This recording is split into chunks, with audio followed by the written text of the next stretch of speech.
Hi everyone and welcome to the coverage for the WCQ Italian National 2024. We are here for the first time in Forlì to celebrate this amazing event. I'm Marcello Barberi. And I'm Alberto Marazzi. And we'll guide you through this incredible weekend of Yu-Gi-Oh! Action. And obviously it's great to be back after the Italian Open that we also had the pleasure to do in Rome for the tournament that matters the most for us Italians, and we'll see who will be the champion after actually witnessing an amazing match back in Rome, because for anyone who missed it, we had in the last round to crown the Italian Open champion, a finals between the two former Italian national champions, which were Diego Ganzerli and Lorenzo Muselli. It was an incredible last round in Rome, and obviously we're gonna take it from there, because before jumping into the round, as always, it is tradition to bring for round one the last year champion, in this case Lorenzo Muselli. Incredible player, right? Yeah, I mean, they want to do it again. So, I mean, they're always very confident. And I think it was also great to see two friends playing for a major event in Rome a month ago, basically. And I mean, I talked to them. Decks. Yeah, I mean, they played card by card deck, and they tested together for this event as well. So I can tell you already that, and they studied something different along the line. We will soon see. Yeah, they are a force to be reckoned. But first and foremost, obviously, as mentioned, amazing event. We have over 1,300 players gathering here in Forlì, and we will be playing there for 11 rounds of Swiss, followed by top 64 to crown the Italian national champion. And the way that it's gonna go is that today we are gonna go through 9 rounds of Swiss, and then the remaining 2 to crown the top 64 players will happen tomorrow, same time, 9 a.m. But I think, as mentioned, this will be a very interesting event. It's obviously one of the largest national championships that we have for the year, and the format that we can expect, as we will discuss, as obviously the one favorite deck, which is Snake Eye variants, which have having a dominant show. But we have seen that there can be a lot of different contenders, and it will be interesting to see, especially in Italy. I feel like people... yeah, go a little crazy about it. I think at the Open we had like maybe 12 different decks in the future matches, so it's quite a lot of choice. No, absolutely. You have a lot of different decks, a lot of fan favorites that they just want to bring the action to. But as mentioned, to start things off here in round one, we will have Lorenzo Muselli once again bringing the Snake Eye deck that almost got him the win at the Italian Open, but his opponent Mattia will be on 10 Pi. So an interesting matchup coming off the latest set. But without further ado, let's start some action here in game 1.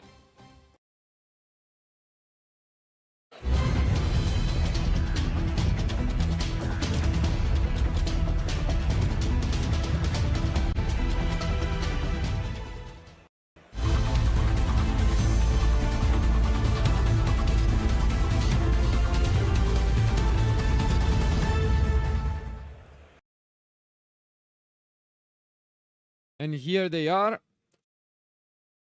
Obviously, Tenpai, we have seen a little bit of it at the Opens. It's a quite unique deck, because usually it wants to go second and try and close the duel out with an OTK the first turn.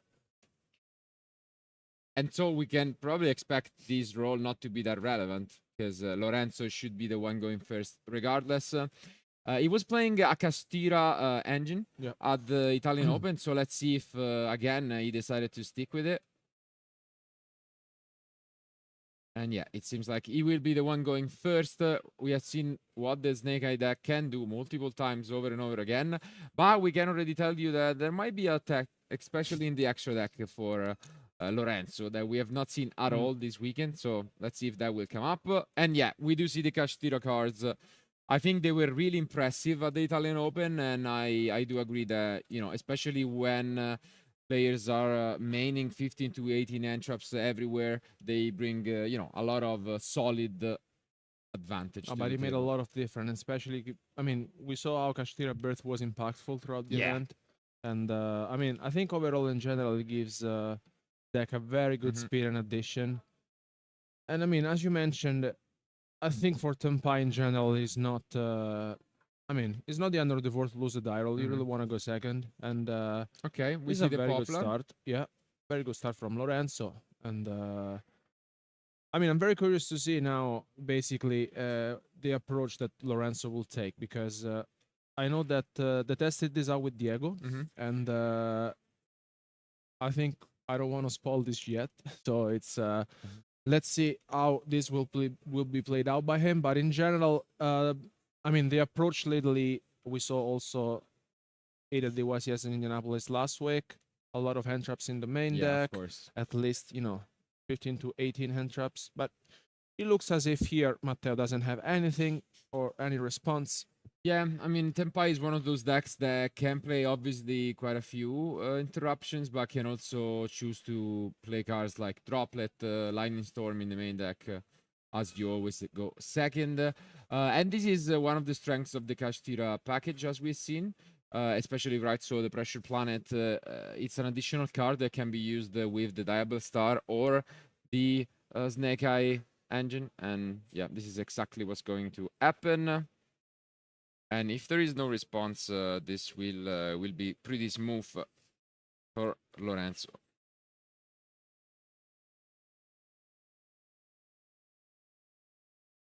You can see here Lorenzo debating. Obviously, the big card is Nibiru. There are ways to play around it, but it's one of those cards that is quite popular. Quite popular. And yeah, we are gonna see the first activation to get a summon from the deck. The Oak could be the Flamberge right away. Makes sense.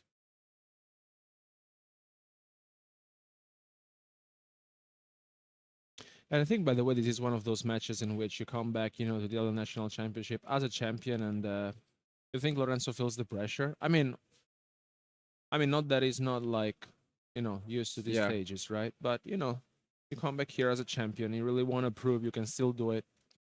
Absolutely. We have mentioned now he has been really, really consistent in the last couple of years. And yeah, when you look at the European Championship coming up, you really want to maximize your chances to just have a chance to qualify for the World Championship later on. And yeah, I think he is one of those players who in Italy should always be considered one of the favorites. And I would be shocked if he had, an underwhelming performance. But round one is always, in my opinion, the tricky one because you really can have your nerves. You haven't played a lot of Yu-Gi-Oh, and you can be a little rusty. So I think oftentimes it's the scariest round. And yeah, this is usual Snake Eye openings. Yeah, no Nibiru, no nothing. So it's pretty good start from Lorenzo, and yeah, just having a think about it, because yeah, I mean, now you can consider going for the Avolusa later on as well, but yeah, obviously the big thing is you don't know what you're up against at all, and especially around one, you could be playing literally anything, and yeah, it changes significantly once you know you're up against Tempai. Okay, it goes for the Raging Phoenix.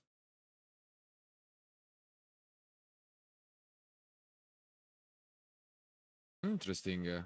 Okay. So he might know then. Maybe he knows a little bit more what his opponent is playing. This is a very interesting opener. Yeah, because you would actually...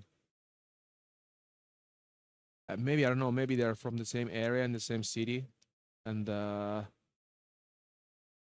yeah. I mean, I might assume them, right? Because maybe they know each other. They've played against each other, and for sure. Because yeah, this is pretty much an opener that you would do if you know that you're up against Tempai, and this is exactly what's going on, and this is what I was saying makes it significantly harder for Dani.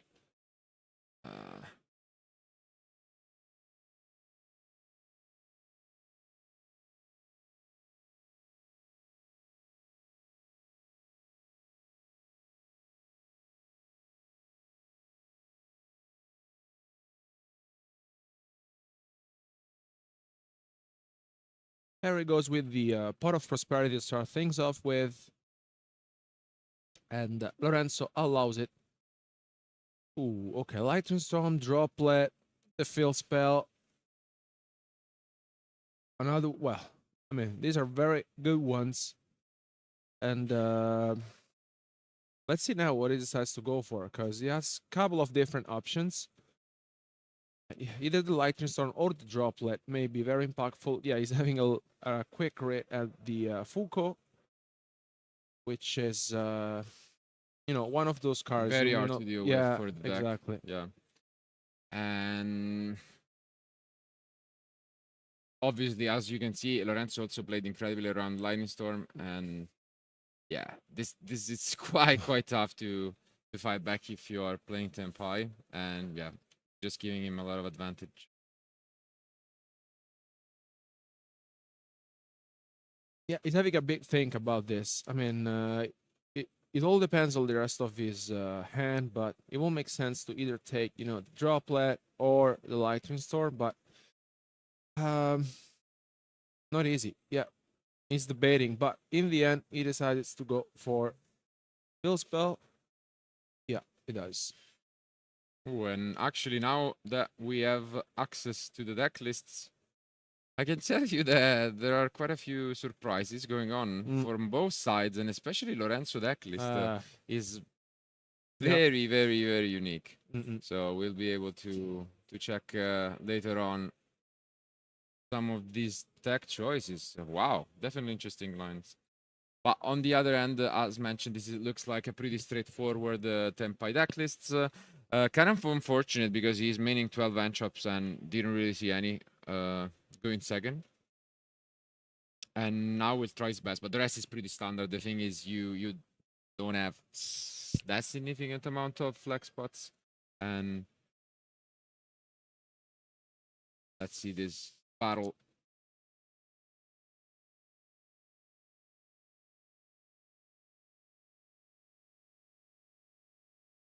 The problem for dealing the Fusho is that obviously it's unaffected by other cards' effects.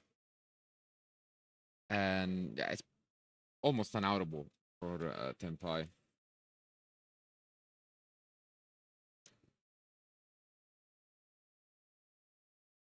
Interesting choice, obviously, to include it.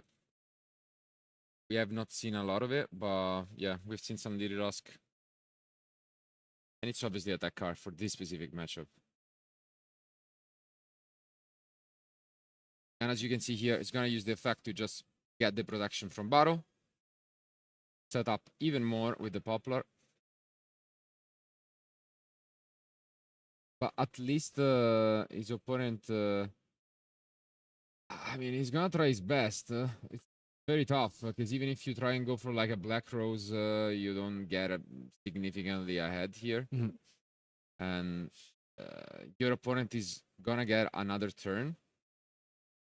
And with that much setup going around, as you can see here, you get the unicorn effect as well.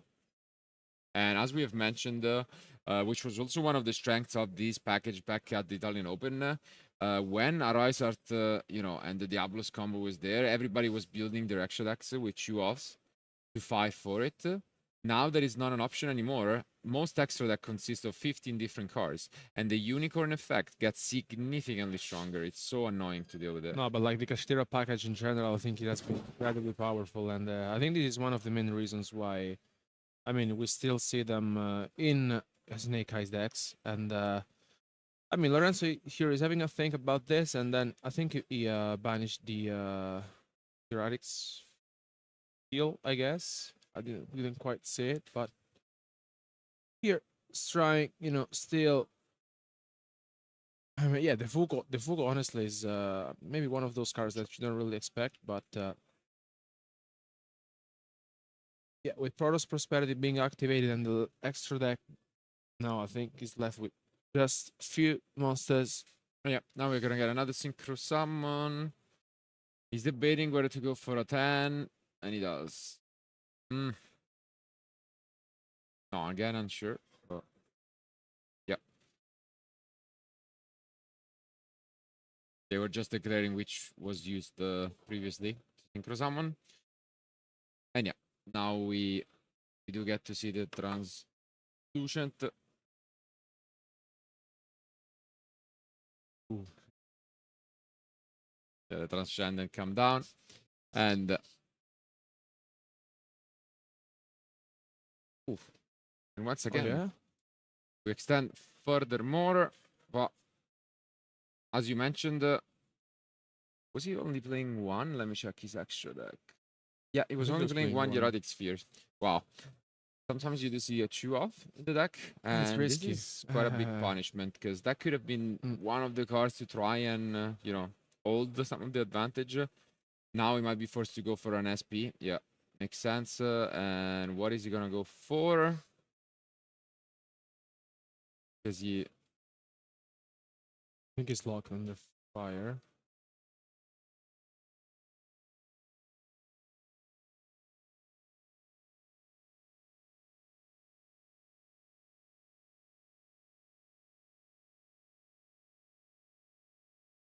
Yeah, that was quickly fixed and then plays back to Lorenzo, which I think now can put a lot of pressure to his opponent. Yeah, now he has the birth as well to bring back the unicorn. And yeah, as mentioned, the future just changes this matchup so much. And this is also one of the reasons why some of the duelists have chosen not to bring Tempai. Because originally, as soon as this was out and players did not adjust for it, it was dominating and it had a lot of really good performances. But it's one of those decks that can get predictable, and when you can include cards such as the Fucho, and you're up against Tempai, I think the win percentage goes down significantly. And here we see one of the one-offs which has been quite popular in the latest deck list, which is the Snake Eyes Diabellstar. I really like it, honestly. I think it's an incredible card, and yeah, you can do some sick combos. We have seen some number 38s being used with it, but yeah, there is a lot of utility, and even if you just use it to push damage, it's really good. Yeah, I really like it, especially because it puts a lot of pressure to his opponent, and now with the Hita being summoned, I really see Lorenzo in a very good spot, but there's the Ghost Ogre. Interesting choice from Matteo. Maybe he drew it as a 6th card before. And then, the Unicorn gets used, and not that it matters too much, because you still get the search from the Ita. And then, as mentioned, Unicorn gets rid of another card.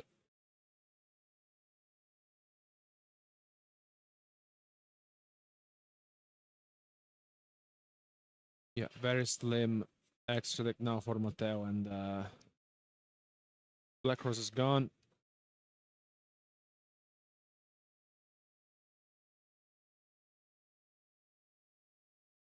Okay. And now goes for the Oak. Is there a response? Doesn't seem like it. And yeah, this will just give him so much advantage. This is so much, because now with the Flanders, then he gets to add a card if he has another target.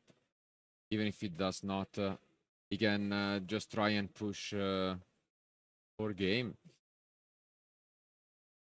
The goal usually has, obviously without the Ita, if you can access, access code, that can be the way. But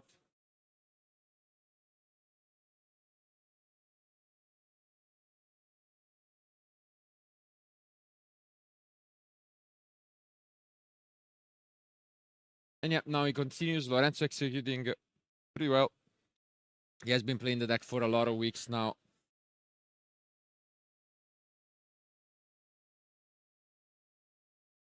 Goes for the Phoenix to destroy the field spell.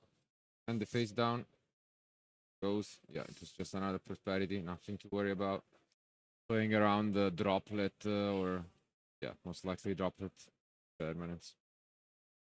I think we can safely say that now Lorenzo has navigated through this, and just been maybe a couple of minutes before going for the access code talker, and seal this game, which seems to be in his favor. Yeah. Here we see the Zelantis can do it in a way where you can use the anima if he wants.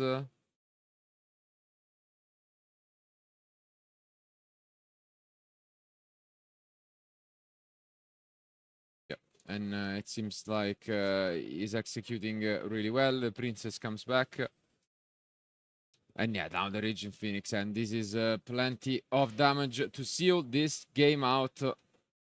Unfortunately, also, we can tell you that there were no Nibiru's in the deck at all for his opponent. Not in the main deck or side deck. And yeah, this will be the end of game one. Very well played by Lorenzo. Yeah. Yeah. And we see the handshake in a way. For game one, Lorenzo takes it with a very convincing opening. Obviously aware of what he was facing with the Fusho. And he got rewarded by, having this choice in the main deck. And this is actually a little bit scary because now that we go to the side deck, his opponent is kind of forced in a way to choose what to do, and hardly can go first. I think you still need to stick with it. The only good news for him is that he has free Santa Claus in the side deck, which can help, do some cute actions, and they can out to the future. At least they are the only outs that he has to the future. But yeah, outside of that, I don't see there is a word. That's probably the only hope. But I think in general you have to stick to your strategy, right? Just go second. Yeah. You let it go first. The issue is, again, that your opponent has a very solid plan. Right. And especially game one is the one you usually try and win. Because in the side decks there are cards like usually Skill Drain, Barrier, and, Anti-Spell, which can be super annoying. And there are quite a few of those in the deck for Lorenzo. So it will be interesting to see what's gonna go down. And he has especially a favorite of mine, which we haven't seen in a while, which is a Solemn card. And it's the Scolding, which has been, I think Necrots last time. Or even Spiral. Spiral. We played it back in Spiral a little bit, just a tiny bit. And yeah, I mean, which I think makes sense. I mean, it's an interesting card for sure. We may ask him later. Yeah, I mean, it's a generic out to everything. The only concern is that it should be your only face down, so you can obviously try and play around that. But the idea would be that it combos really well with Skill Drain. Because if you draw both, what you can do is just flip face up the Skill Drain, and then you have the Solemn Scolding, which protects it. It's interesting. It can stop pretty much everything at the cost of 3,000. And I think it can be good here. The only thing is, obvious, as mentioned, the strategy is very clear for Lorenzo. He will go first. He will try to make the Fucho once again. And the pressure will be on Danny to find his outs. But without further ado, our duelists are pretty much done with their side decks. Let's jump into game 2.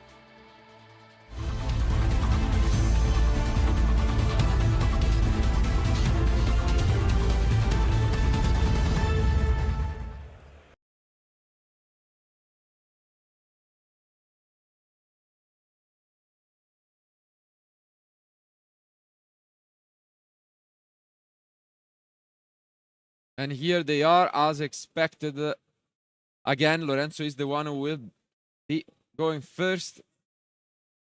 And let's see if his opponent picks up any interruptions this time around. As a Diable Star is I see a lot of Vaders. Yeah. I mean, yeah, he's gonna take a read at the Snake Eye Diable Star. And yeah, just gonna use the effect Vader. Is there gonna be a response? Oof, a copy of Talent. Looking at the end. And if you take the only Tempai card out, this could be it. But instead, he goes for the only other interruptions. He now knows that it is up against Droplet and Santa Claus. Yeah. And so he's just gonna completely combo, playing as much as possible around that. And this is scary. As mentioned, he could also be holding skill drain, scolding, any of those powerful cards. And yeah, this is great news from Lorenzo. Yeah, because like I think it makes a lot of sense to play it all, and then knowing basically your opponent's hand means that I think he could also consider going for the opening he had in game one if he feels like. Because at the moment Matteo's hand doesn't look so promising. Still, let's see Lorenzo now how he wants to play this out. Yeah, he has full information. As mentioned, Dani did draw into that Santa Claus, so the Fucho is not really an option anymore. But yeah, he's free to do whatever.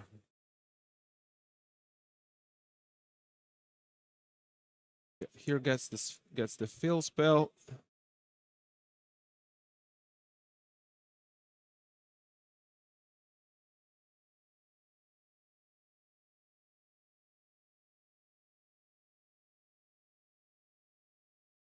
Yeah, very curious to see how Lorenzo here wants to play this out, because yeah, I mean the Santa Claus may be annoying, but the point is that Matteo really needs something good out of his deck, and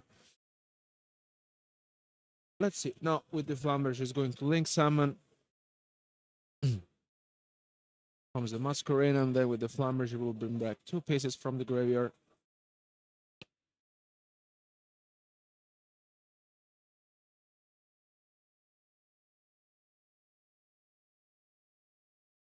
And yeah, as we've been mentioning, he's free to set up whatever he likes. It's an interesting decision, the one he went for, because I think there was some. I mean, I guess it's close, but I often like just sending back the only combo card they have, which in this case, it was the one copy of Chundra, because then.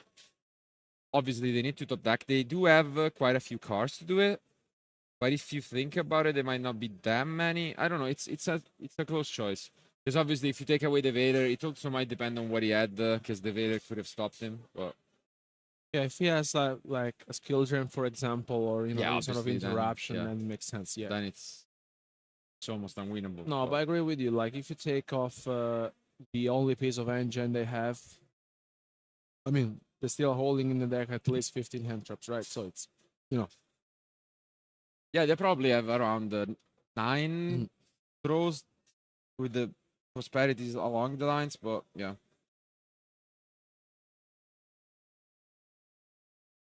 Regardless, for example, yeah, I don't know, it's close. It really depends on the end, because maybe he didn't have anything else outside of the bonfire. But as you can see, the reward is having access to this.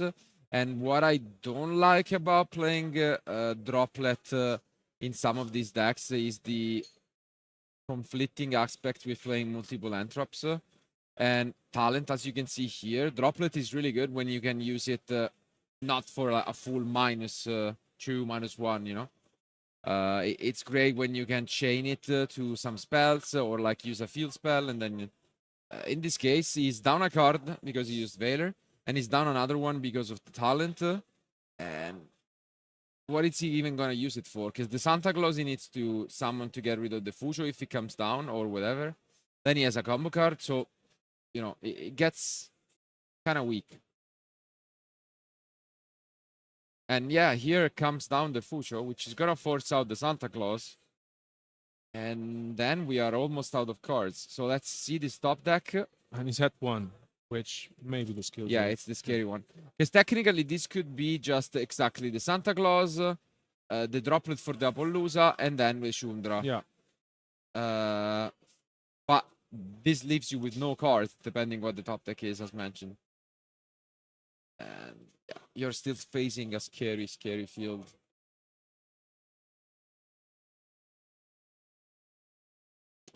Let's see if he can fight back. And yeah, the top deck is very important for Matteo, but let's see. Yeah, doesn't seem as if he has any other available option. But I think did he draw the pressure planet? No, no, it's impermanence. impermanent. I mean, it's decent, but okay, interesting. He's just gonna change the droplet.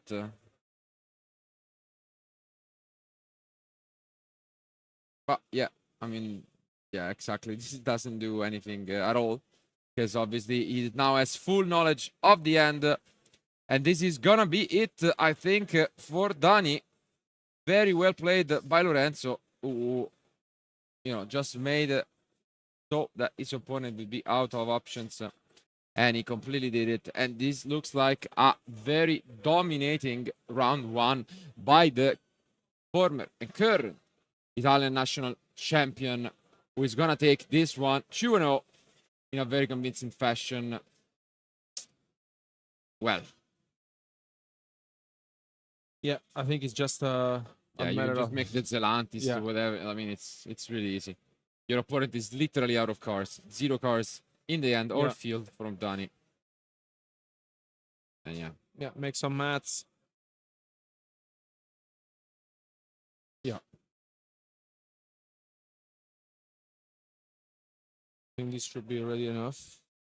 Yeah. And this is enough. And what a way to start things off with a 2-0 record for Lorenzo. Congratulations to him. And let's go back to us.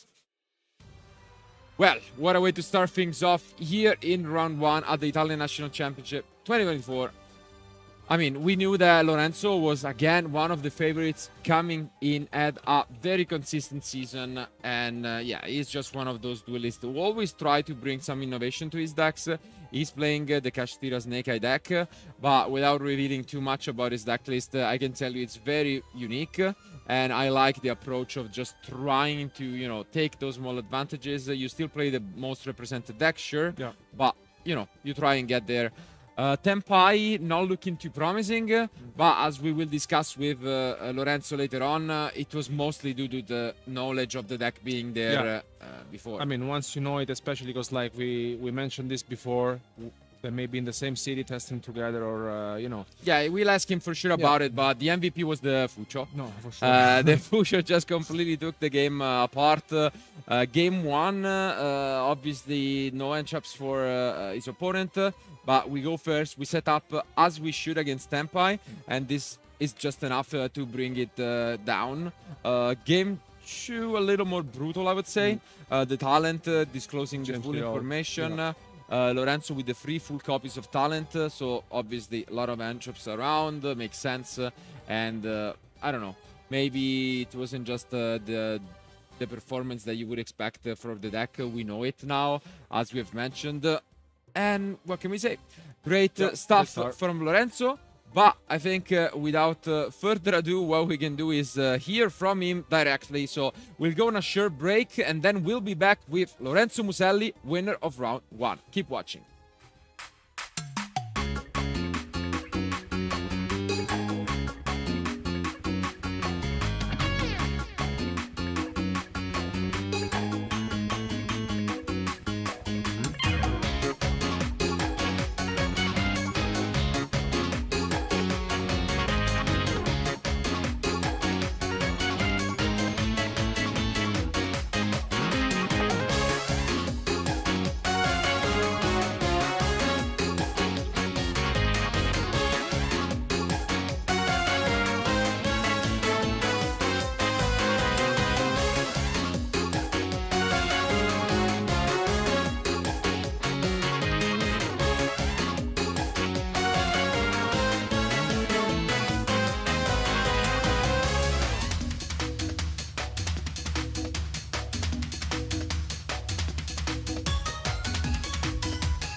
Hi everyone and welcome back to the coverage for the Italian National Championship 2024. As mentioned, we are here with the winner of round 1 and current Italian National Champion, Lorenzo Muselli. Thank you.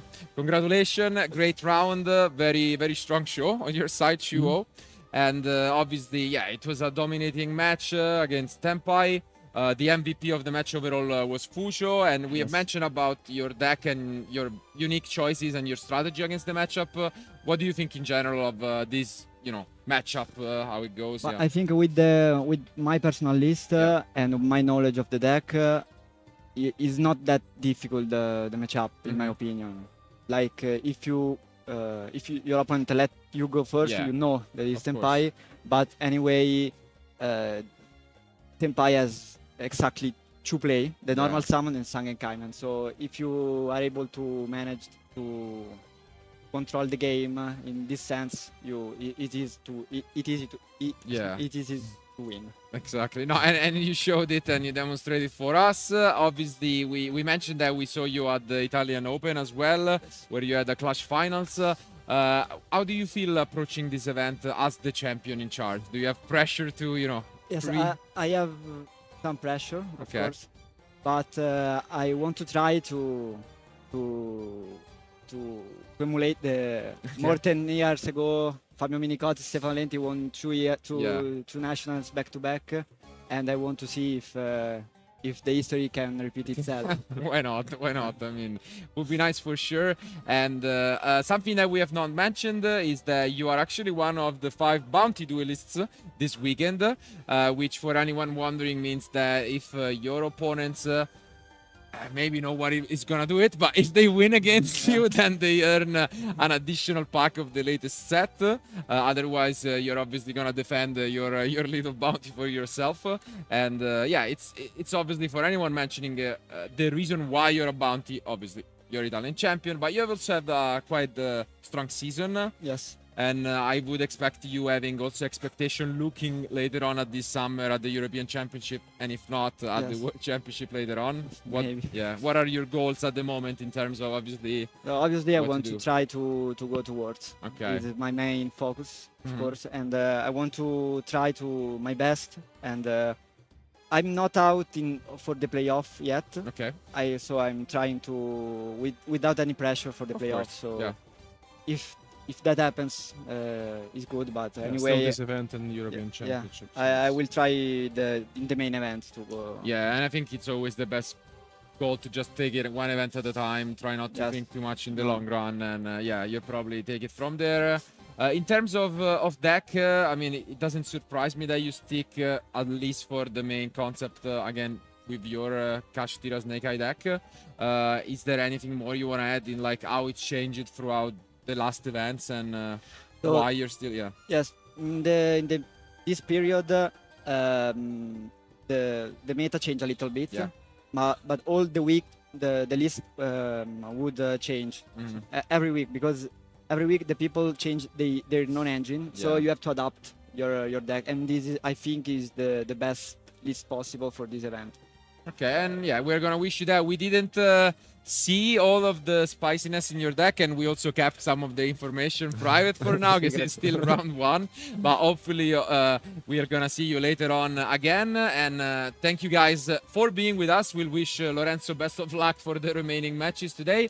Just as a reminder, 8 more rounds of Swiss today, so still plenty of Yu-Gi-Oh! Keep watching, and we'll be back soon with round 2.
Welcome back to the coverage of the Italian National Championship 2024 in Forlì. We are now in round 2, and well, if we had the traditional one in round 1 where we actually witnessed the current Italian National Champion Lorenzo Muselli win it out, round 2 will be the epitome of the Italianity, we could say, maybe in Yu-Gi-Oh! With some of the decks that are quite unusual across the field, we could say.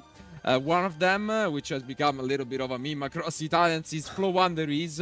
Obviously, we had a lot of players with great success, such as Mario Argiro, finalist at YCS Dortmund, and a lot of success with the deck, or even 2 years back, Diego Gazzerli winning it all with Flow Wanderers. And it's still a deck that can be quite annoying and scary to face against, because it's quite roguish stun-like, but you know what, it's even more stun-like, a proper stun deck for what is a former finalist at the Italian National Championship. We're talking ages ago, because it's 2011, so it has been a while. Most of you probably wouldn't be playing back in the day, but that is Marco Mazzuccolo, one of the OGs back in the day, and he's playing a stun deck with cards like Fossil Dyna, Pachycephalo, or even Jaugen from back in the day, 2005. So it's gonna be a crazy battle. It has been working out for them in round 1. Obviously, I think neither of them will be particularly happy, especially Marco, because when you play a lot of cards that stop your opponent from special summoning, and you're up against Flow Wanderers, which is a normal and tribute based deck, that's May not probably not Yeah. work. But he has a few aces up his sleeve, and his opponent, Alessia, is gonna try her best to actually bring her ace game. But without further ado, our players are ready, so let's start things off here in round number 2.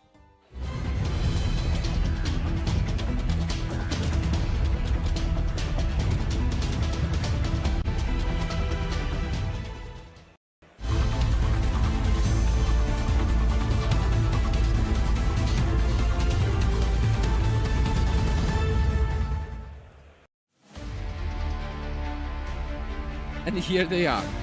Let's see who's gonna win the gyro. I think it might be a 4 from Alessia. And wow, snake eyes, not the deck from Marco with a double 1. Fine. And now let's see Alessia. Obviously, as mentioned, it will be a big surprise. But I think mostly for Marco. And first and foremost, let's see if she's gonna have a good hand. And a great way to start things off is obviously the field spell, the magnificent map. She's playing a lot of one-offs in the deck, and one of them, as we can see, is the 1DD Crow. Probably not quite for this matchup, we could say, but I mean, still, as mentioned, Flowanders is a very good deck still, but I think now is Marco, which is may not super familiar with the deck, and may not be happy, especially because we have seen how difficult it is to play against Flowanders in general, and yeah, he hasn't been playing that much Yu-Gi-Oh! Probably in the latest years. He's one of those players who has come back after a while. And for any of you who are familiar with the deck, maybe not so much for him. Here we see the normal summon of this 3 without effect, because there are no cards in the graveyard. But thanks to the additional normal summon, she can still do a lot. And this is exactly what's gonna go for. So, gonna normal summon, and as you can see, Marco is not familiar at all with this deck.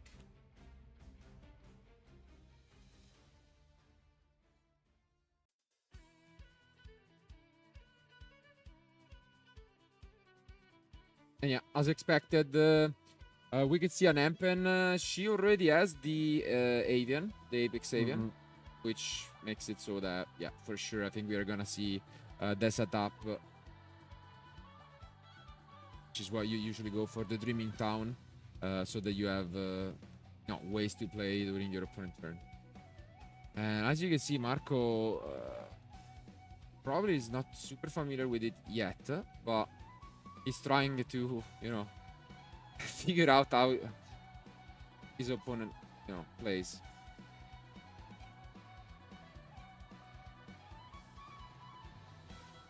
And yeah, we do see the Dreaming Town to be expected. Looking at Marco's deck, as mentioned, this is a bit of an issue because literally every single one of his monsters are aimed at stopping special summons. The only decent engine which would work against Flowandries is the Dogmatica one, with Ecclesia and Punishment, but that's about it. So solid stuff from Alessia. And now let's take a look at this end from Marco. now I think Alessia will be shocked. We might not even see a monster because he's playing a very low count. So first and foremost, let's see if he has access to any of spell.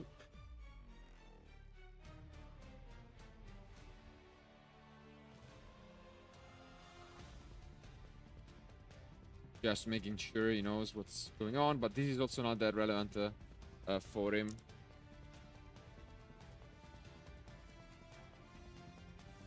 So, we're gonna start things off. I do see the Jaugen. Unfortunately, that Jaugen is not gonna do much here.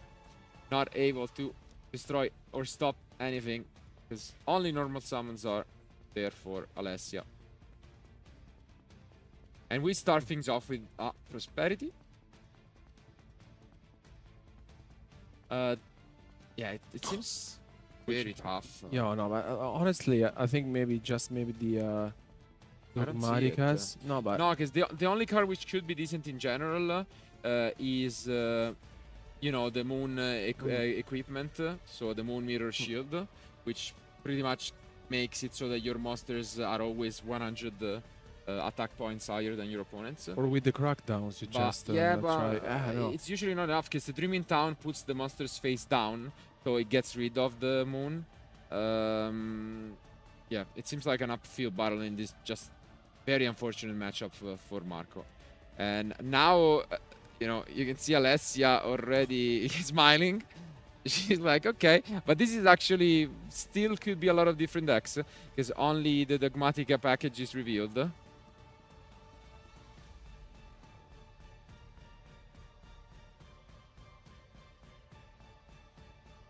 If you go for it's I mean, Nadir Servant is really good. It's a really solid card. Usually can get you a +1, and this is probably the way that you can play the game out. Just trying to grind, use your extra deck with, you know, NTs, trying to destroy some cards. But we know that Flowandries is really good at playing the grind game as well. So it's tough. But yeah, as you can see, follow it up. Yeah, just gonna put them at the bottom. But I think what he meant is that he's just gonna use the Nadir Servant afterwards, so maybe it shouldn't matter. Let's take a look. The rest of his hand... I think he has a Dyne as well. he should have a Solemn, and yeah, probably Solemn, Dyne, and Jaugen. So... obviously cards they could be used, and one of the tech cards, and here is one of the cards which we have not seen at all, and that is the Decisive Battle of Golgonda. Essentially what it does is that it protects your monsters and your cards in general, because once per turn, instead of destroying them by battle effect, you can send a fusion, meaning Albats, from the extra deck. So it gives you some protection, and it also gives you some advantage, because when you send Titanic Land, then you can get access to the Dogmatica engine. So I think it's a really good card in the deck. I'm not sure about the matchup again, but yeah. The good news, at least for Marco, is that the scariest card I think in the matchup is not there yet, which is the Unexplored Winds. That card is just straight up insane against a deck like Marco. But as you can see here, Nadir Servant gonna take the +1, almost +2. It can destroy what could be maybe the Ampen. I mean, it's a close one. Yeah, I mean, if he feels like he can get rid of the Ampen, but I mean, the set card, I will not be maybe so scared. No, you can get rid of if you want of the field spell, but the Ampen, I think it's safe enough. It probably doesn't really matter that much, but yeah, it does get rid of the Ampen. The only bad part about getting rid of the Ampen is that, you know, there are plays such as this 3, banishing it, then you get it back to Tucan. It's the usual stuff. But now you can summon if you want to search for the punishment. But obviously that's gonna trigger the field spell. And yeah, that's exactly what's gonna go down. Ecclesia is gonna be activated, and then Alessia can use her field spell to start the chain of normal summons, the rides at the apex. It's so much advantage for her.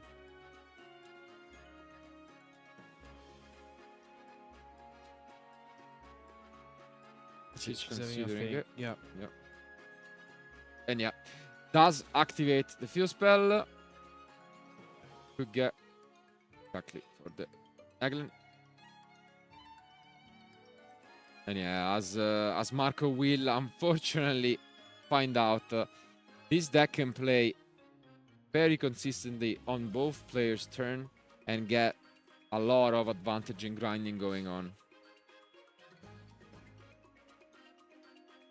Yeah, I mean, maybe this is one of the worst matchups. No, for sure. I can see Marco's deck being very annoying for Snake Eye. Like, obviously, losing the die roll is always a bit of an issue for these kind of decks, but he has a lot of tools. Yeah.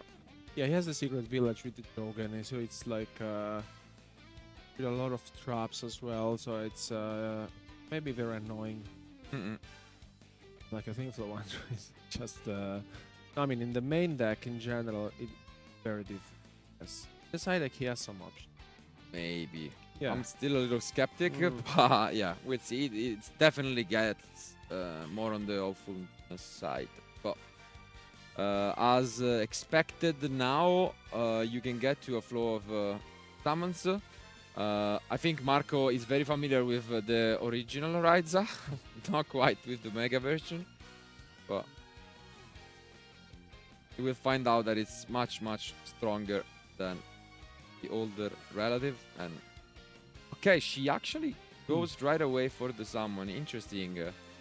I thought she was gonna go at least for you know, Robina and more first, but she still has the face down Dreaming Town whenever she wants to extend more. And yeah, this is another quite annoying card, obviously, that's gonna be able to negate anything from Marco.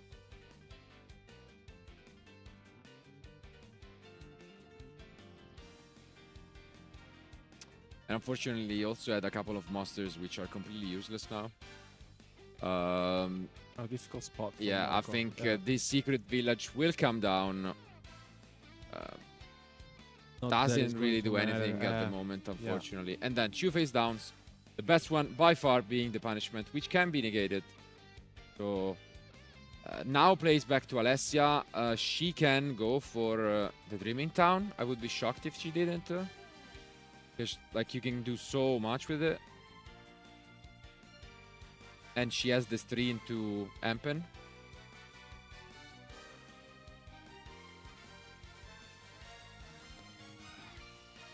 But Marco, I think he wants to attack and yeah, he's gonna try and crush, and then he's gonna use the continue spell to send just a card to get some kind of advantage.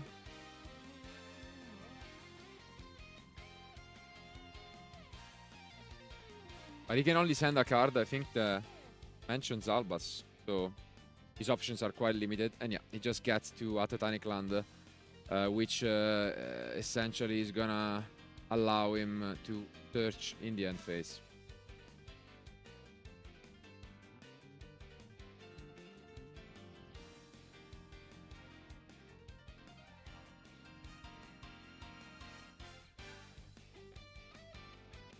Yeah, I mean, he tried to navigate through this, but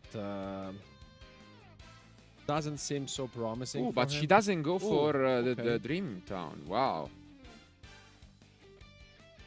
I think that's a big risk. Yeah. Because you could do so much with the Ryza, get rid of 2 cards, and yeah, even loop the advantage. She's playing it super safe. And let's see if she can get punished for it. Obviously looks quite grim still. Well, yeah, play seems like we'll be back to Alessia soon.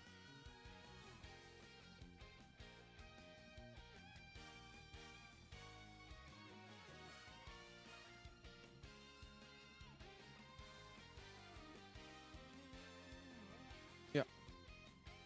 And play is back to Alessia.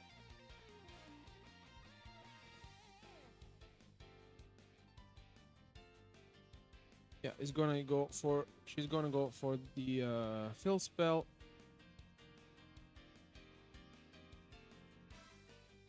Doesn't seem as if Marco wants to go for the punishment.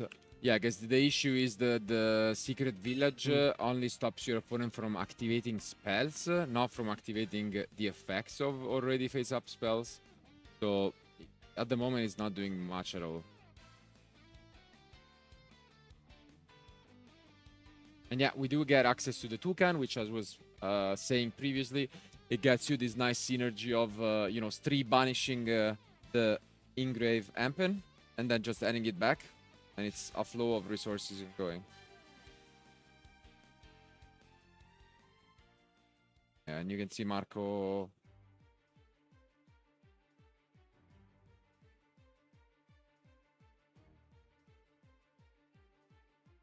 Yeah. This may be too much, honestly, for Marco. Because it's a lot. yeah. Because obviously we already know the Ryza. She's now gonna search for the second copy of Empen, because it's the only remaining target in the deck. I mean, it's true that he has 3 skill drain in his deck, but Yeah. doesn't seem the case. Even because I'm actually a little bit skeptic about the skill drains, because in this specific spot they would work, but when you have, you know, Jug and Fossil Dyna and Statues, and then you activate skill drain, you know, it's kind of a double-edged sword. And now let's see what she's gonna go for. Is it the Ryza? It is. Okay. And this will be a scary play.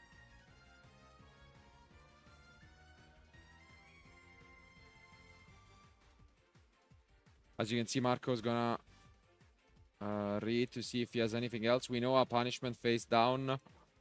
And the only unknown card for us is the other remaining face down.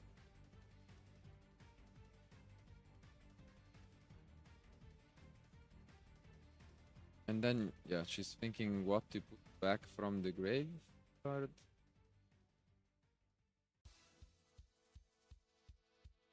Let's see if there is gonna be a response. It's the Nadir's servant, apparently.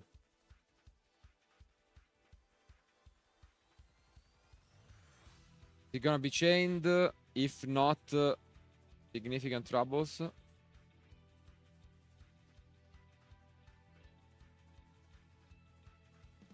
And there is the punishment chained. Now the big question is, do we allow it? Because the good news is he cannot really send an Intis, because he needs to send something with higher attack. Yeah. But looking at this actual deck, yeah, it's nothing too great. So gonna target the Ryza. But it's getting negated. So now this is the big moment. The last remaining card for Marco. Is it something useful?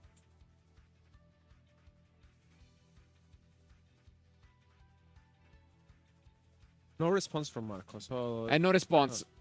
So it needs to send something to the grave. But doesn't. Obviously, because the Apex negated it. And now play is resumed. I think the secret village...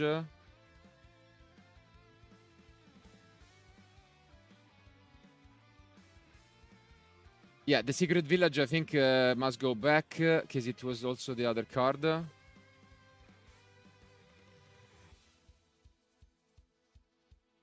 She targeted.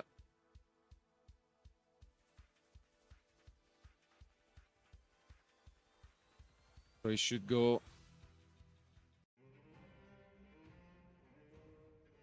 back to the end. Well, I think they are gonna most likely realize it.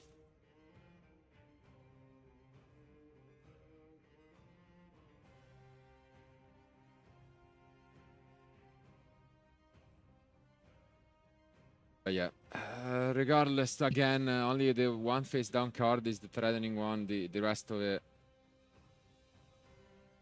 looks quite promising for Alessia. it doesn't seem as if Marco's last set card may be helpful for him, because no response yet. So once again, here with the Tucano, she will be able to get back Empen.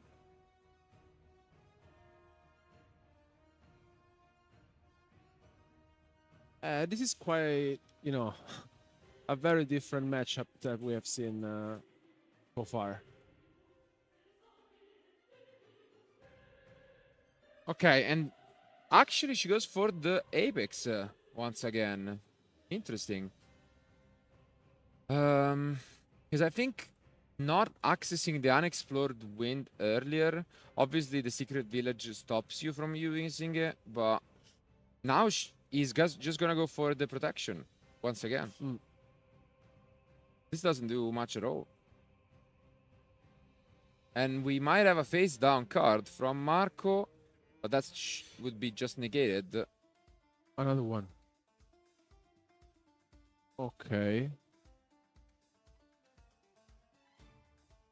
And he's Yeah, negating she's this just one gonna as well. negate it. Yeah. So Marco in a bit of an awkward spot at the moment. I don't think he really needed to use the card regardless, because he has the protection from the continuous spell. And unfortunately, no. Let's see if Alessia can push. I think she's just gonna discard the couple cards in the end phase and play resumes to Marco.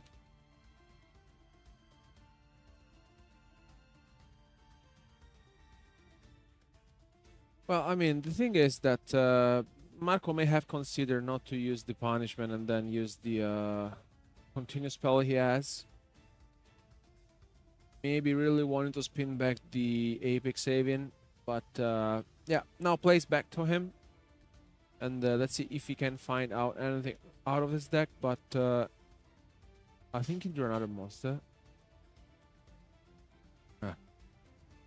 And yeah, as expected, now we can see this fossil Dyna, but unfortunately, it's actually gonna be much worse than expected, because it triggers the field spell, and yeah, if Marco hasn't realized yet, she's just gonna do everything again, and as we can see here, now we are back into the Flowandry's loop. That's how that works, basically. You know, it's like, you know, the Dyna itself doesn't do much against the deck because they're all normal summons, and okay, enter battle phase, not using the Dreaming Town. I mean, she's kind of forced to, and yeah, Dreaming Town is finally activated. She can put every monster face down if that converts into a tribute summon. And let's see, she should have a few targets left. Gonna get the toucan back.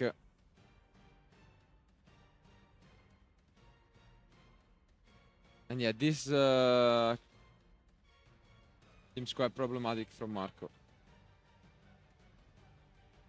because I don't really think how he could ever come back into this one. I mean, still, you know, he's sitting at 8,000 life points, but Yeah, I mean, I really feel like in general, you know, it's this is like on Alessia's side. yeah, it's a bit of a pointless, you know, situation, it seems, where he has a lot of ways to protect himself, but she's still going for the Apex, so I think she's playing a little bit too safe, maybe, and she doesn't go for the Dreaming Town either to put everything face down. Keeping it safe for now, but yeah, you can see Marco just smiling, and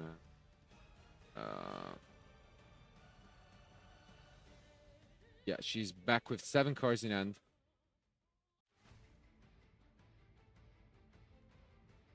Might crash just to get the third, but I think he's only playing True Ecclesia, so it's kind of out of choices.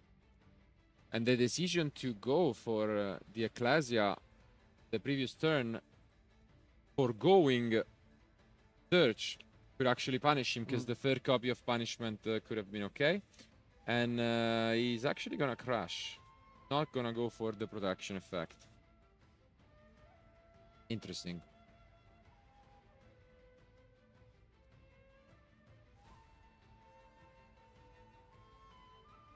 Now we're back in Memphis Shoe from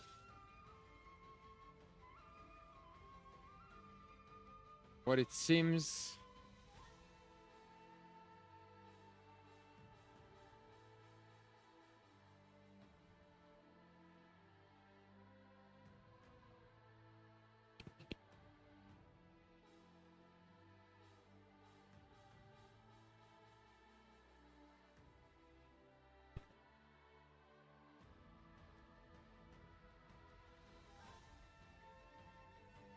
And yeah, now Marco activates the Nadir Servant, And I mean, he's trying to stick and survive into this because I mean, basically, he is into a loop in which you can't really get rid of the Apex Avian, which is basically negating everything he activates.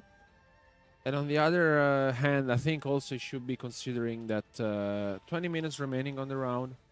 And if he can't really find his way to deal with the Apex Avian, that may be too much, maybe going to a game 2.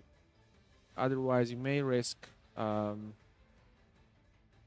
losing this one and then find himself into time. So now plays back to Alessia, which once again, I think she will just be doing what she did before. But finally, we get the most important card in the deck, which is the Unexplored Winds. It's incredible in general. Obviously, there is still the one Ecclesia to get rid of. Otherwise, she will not be able to activate the card. She should be able to go for it quite easily. And this was the only concern when, you know, activating the Dreaming Town to put everything face down. That would have allowed you to just activate the Unexplored Winds.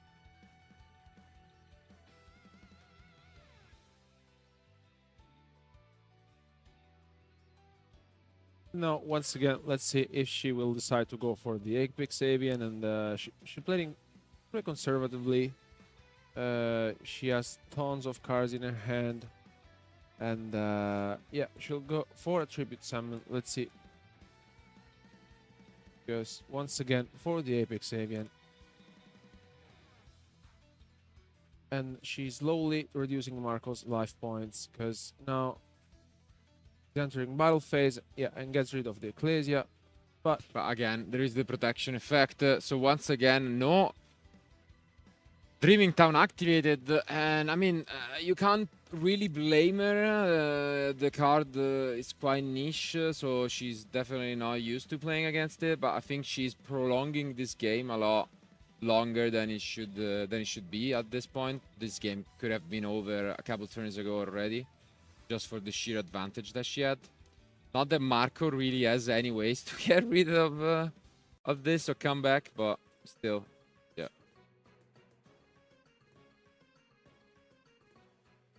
And now, Ecclesia summoned can be used to search for the last copy of Punishment. She should also start to calm down the number of low unders cards, because starting to get a little light, and she does not go for the field spell for this reason. And as expected, the third copy of Punishment is there, but most importantly, another spellcaster is there for the village. So this is, yeah, going down as, you know, just trying to resist as much as possible. No, the one was just normal summon, yeah. And as you can see, 2 face down cards, and play is back to Alessia.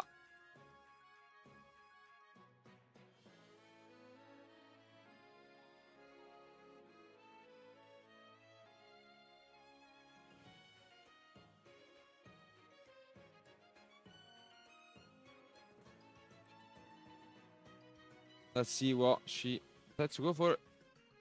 And she drops a Diddy Crow. No. Never mind. She changes her mind last sec and draws a card for turn, which she cannot activate because of the secret village. You can see the tension getting a little bit to her. I mean, it's still tough, obviously, to play on stream. And it's still round 2, so early on.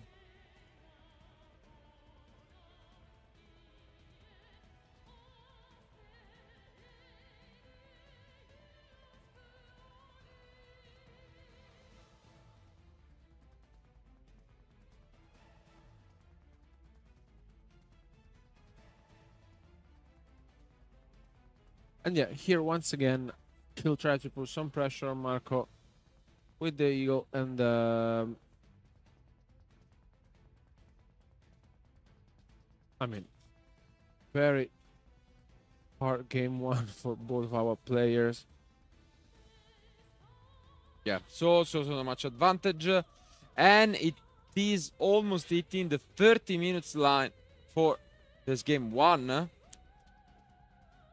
Which can be a little bit concerning, but I think still on Marco's side, his deck, as we see, plays cards like Skill Drain, Solemn Judgment, and, you know, those life points are adding up real quick.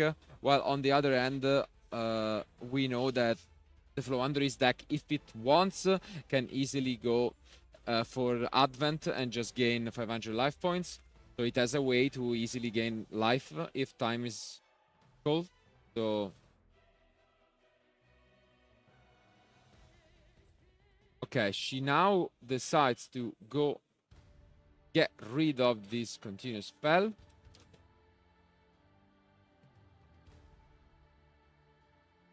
And this way she wants to just try and get rid, but again goes for the loop. So she brings back the Ryza to her hand.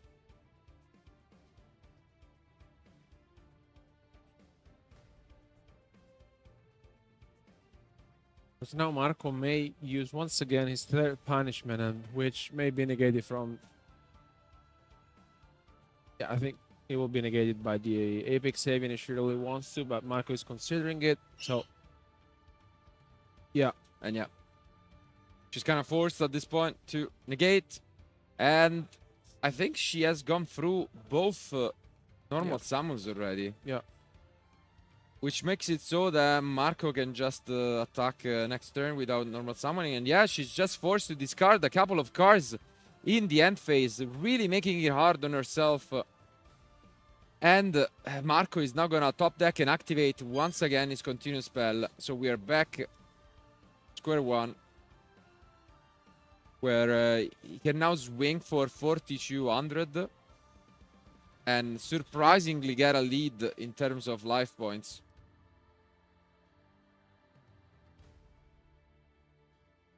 And yeah, she's gonna take it all.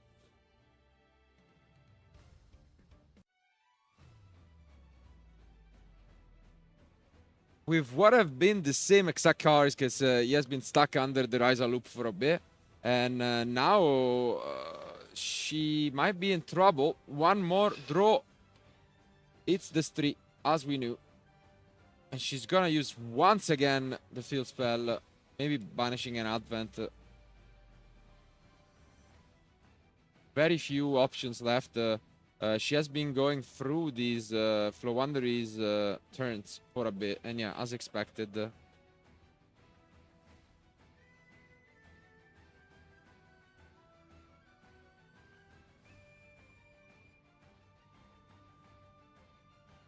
Okay, and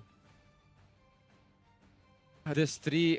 This is getting a close one, honestly, because if she keeps doing this and then attacking over, I don't really know if like at this point in the game, I'm not sure, honestly, who's leading. But we cannot use the Solemn Judgment because it was used from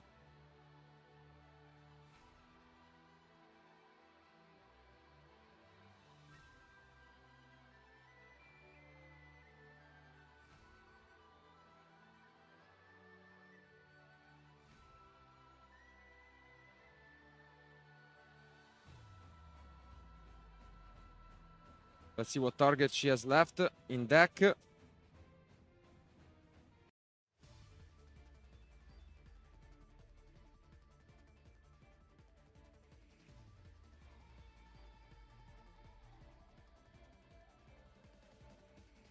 Now, few life points remaining for Marco, and let's see if Alessia can really find her way. Deal some damage to Marco and close this out. And yeah, Marco has seen enough after almost 35 minutes of game one. Yeah, crazy start. And now she's finally won this game that has been dragging for the longest and far longer than the entirety of round one. And now that we go to the side decks, it will be quite interesting. Marco has, as you mentioned, a few very good options. First and foremost, 3 copies of Imperial Iron Wall. Card is straight up amazing against Flow Wanderers, but there are also some master options with Inspector Border. L'Ispettore. Yeah, as we can see, will be quite annoying. But on the other hand, she has prepared for Wakubi decks like Labyrinth, for example, with 3 copies of Cosmic Cyclone, and most importantly, evenly matched. Obviously, it evenly doesn't match well against Imperial Iron Wall, but if that is not there, then it could be trouble for the stun player. I mean, I think we have to give credit to Marco because he tried to survive into this game 1, right? Because Alessia continued to basically make the loop over and over, and then in the end she was able to find a way and steal the game 1. It's not going to be easy for Marco, honestly, especially because for this specific matchup, I see Alessia, in a better position. Yeah, and you can see the smiling. The crowd is already gathering, and yeah, as the main event matches are starting to finish, some of them, and yeah, she has probably some friends gathering to support and clap for her.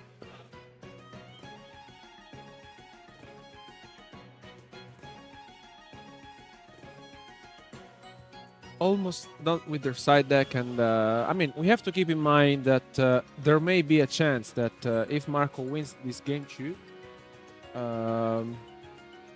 there will be a draw. Yeah, it's definitely on the table, but as we already mentioned, he is the one playing a lot of cards that pay life points, and his deck is not quite the aggressive one, so not really able to close the gap. And yeah, we'll see if that is the case. But regardless, our duelists are ready. Let's jump into game 2.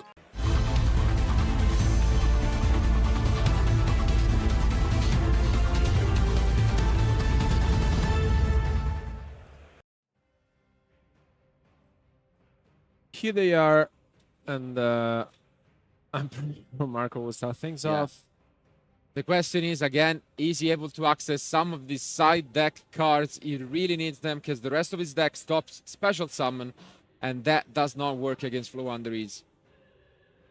Ecclesia is a good way to start things off here, getting the punishment.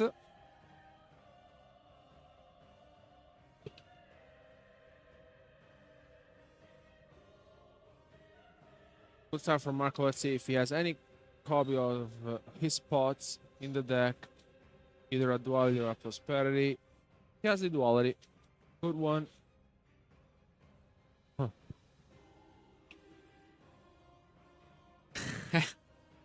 Well, he may get another one if he feels like, but Goes for the Nadir instead, but obviously not that happy about it. You already had access to the Dogmatica package. I really wanted to see the Iron Wall or Skill Drain here.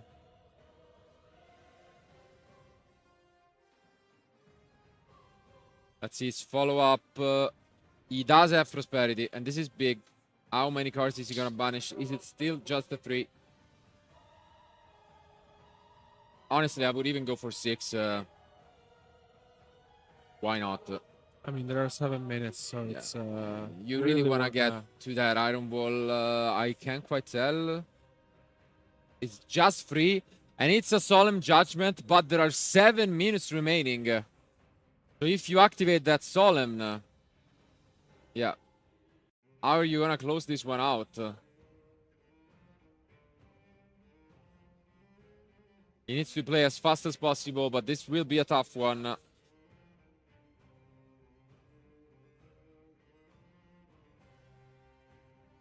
And it's a great start with Secret Village and Solemn Judgment, but 6.5 minutes remaining. How do you deal 4,000 damage? It's gonna be tough. And we see the Robina start things off. This could be a Solemn Judgment target. I think you just do it, and that's the thing. If you don't do it now... No, and if you do it, you need to do it instantly. Like every second matters at this point. Yeah. And it's taking its time to take this decision, which she cannot really afford to do. Seems like a painful one, but we know that the other side is punishment. So, yeah, taking a bit of time. And I think this is only to the benefit of Alessia.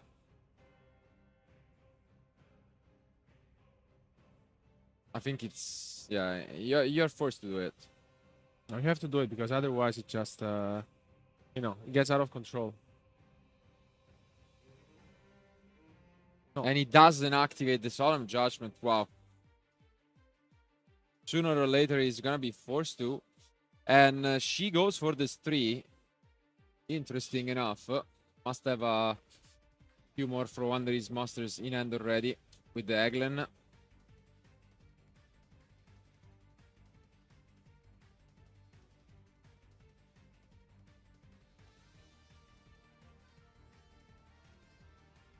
And goes for this 3 first.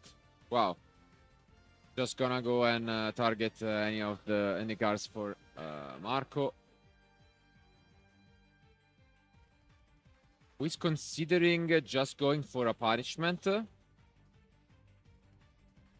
Doesn't go for it. And now we see the Eglen. To which is still not responding. Wow. It's like a way you can play this is also use the punishment to destroy 2 monsters and just try and slow down. Yeah. Because then they don't have enough to tribute summon. But obviously he's not that familiar with the deck. And is he really not gonna Solemn here? Let's see.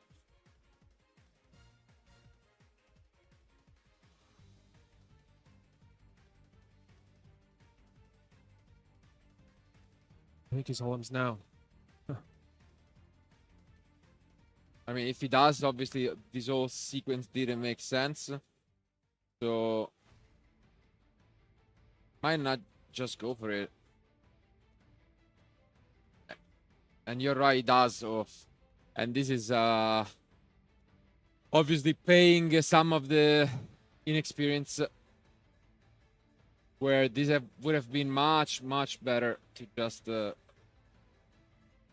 arguably go for it first. But now only 3 minutes remain and he needs to deal a lot of damage. Probably sending the Titanic. No, wow.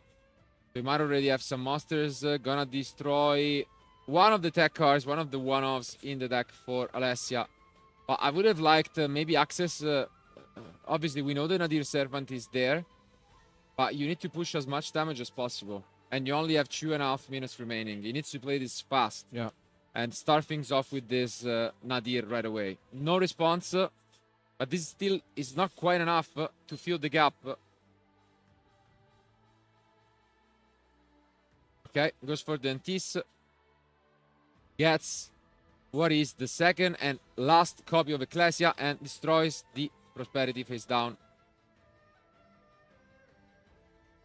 Probably not the best moment to do that. And yeah, as you can see, this is only 3,000 damage. And 2 minutes remain. As you've mentioned, there is also a chance that this ends up in a draw. Huh. And if Alessia doesn't pick up a way to play the game next turn, any monster will do. This seems like it will be about it. Can she pick up anything, or is this gonna be a draw? She scoops up. The plan is to just go first and activate the Advent in game 3. And that seems to be about it. But, wow. This will take a while. Score is tied. 1-1. Less than 2 minutes remain. And her plan is to just go first and most likely resolve an Advent in time to win the game. That's the only plan, because yeah. And this, obviously, there is a great chance that she's able to do it with the consistency that the deck has. But what a way to end it here in round 2.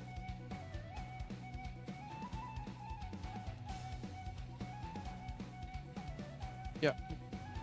Marco is going to side out all the judgments, skill chains, and all this cards, but there may be the chance that ends up in a draw. So we will Yeah. soon find out. There is not much time remaining, and she's taking a bit to side as well. I would have expected it to, you know, speed up a bit, but let's see. All come down to this. One more game to find the winner of round 2. Let's go back to the table.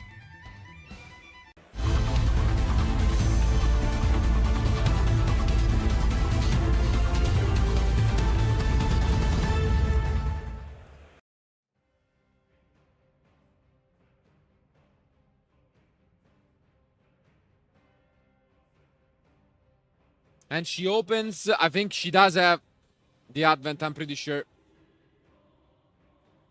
And Marco, most importantly, plays no way at all to stop this.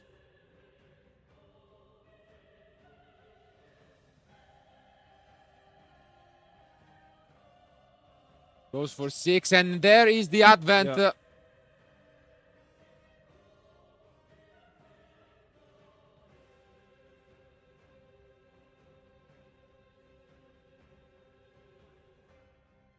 And you can see maybe here, but the crowd just bursting into an applause for Alessia.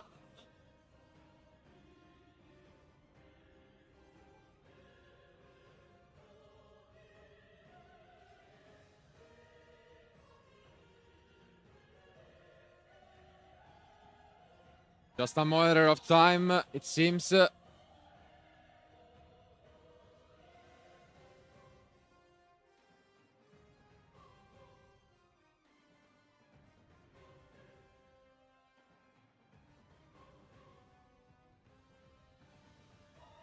As she goes for Tucan, and this is it. Obviously, Marco, not quite familiar with Advent, probably, because I'm pretty sure she hasn't used it all match. No, Well, I don't think she did. He will soon realize that she has a way to increase her life points and take this one instead of it ending in a draw.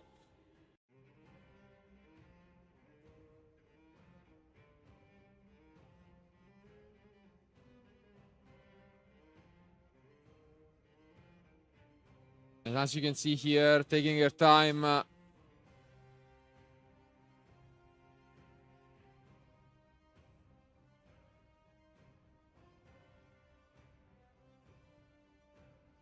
Having a bit of a laugh.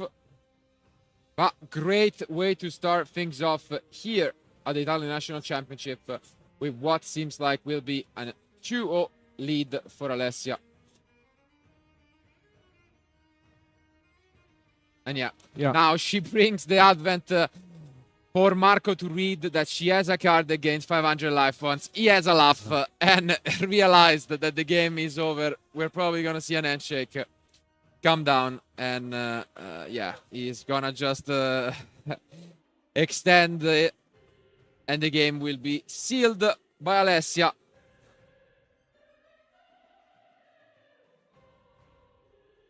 And yeah, that's about it. Round of applause, and we can go back to us. Congratulations to Alessia for the win. Well, what a match. Quite different from what we saw in round 1. Again, two very unique decks for the event, both with a roguish stun-like strategy in mind. But unfortunately, you gotta feel bad for Marco, who was put up against what is arguably the worst possible matchup out there, and still managed to win a game. On the other end, yeah, nothing to say for Alessia. Game 1 took a while. She probably also needed to adapt because his opponent was playing some niche cards. But without further ado, thank you guys for being with us for round 2. We'll be on a quick break and then we'll be back with the winner of round 2, Alessia.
Welcome back to the coverage of the Italian National Championship 2024. We are here with Alessia, the winner of round 2. Congratulations. Thanks. Great match.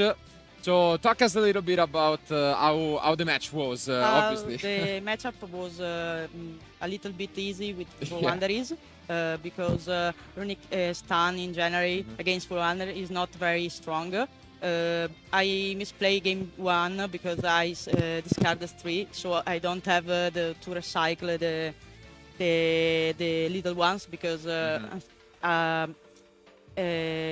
don't have so many higher level like Yeah. Hempen. I play only 2 Emperor, for example, so I cannot activate Iglen. So Iglen was yellow, vanilla. Yeah, It was yeah, also yeah. very difficult game Yeah. 1. No, 35 minutes. Yeah. I mean, But game 2, spellcaster, secret Village village. So stopped I you. cannot activate spells. So Yeah. I have Fisher, Prosperity, and the spell. yeah, you had like 3 or 4 spells, I three, four think. spells, Yeah, so yeah. Judgment on the normal is GG. Exactly. Also risked it a little bit because you waited. We were saying, especially with the low time, you should probably use it on Robina and then try to Yeah, push, but well, because yeah. it was little time, Yeah, I yeah. Oh, but you tried. played it well. I mean, I tried. He split jump jam Uh-huh. under 40. For minutes, yeah. for me, Minutes, yeah. yeah. No, And then no, why in game not? 3, I think maybe he didn't know that. No, No, no. Because you didn't activate Advent the entire match. No. So yeah. Maybe Yeah. he got hash, so No, of course. You played it well. maybe 1, 2, 3 hash. But, yeah. Why not firecracker something? Yeah. But yeah, outside of that, in general, why have you been playing Floandris for a while? Yeah, I played yeah. from day 1 Ah, okay. without yeah. the adventure, Yeah, yeah, yeah. adventure. Only Robina, Empen, Iglen, the best deck. Okay.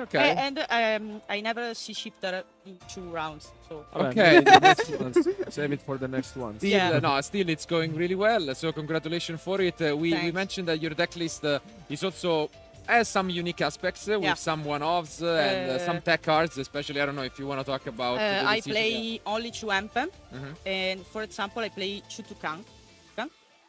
I like it more than 2 or 3-3. Okay, and yeah, we see some support from the crowd. We also saw you smiling at your friends, probably gathering Yeah. the applause. Yeah, so it's always great. But yeah, thank you for being with Thank us, you. and good luck for the rest of the tournament. Grazie. Keep it going. Okay, and thank you guys obviously for being with us. As this was quite the long match, I think we'll be back on a very short break. Keep watching, and round 3 is coming up.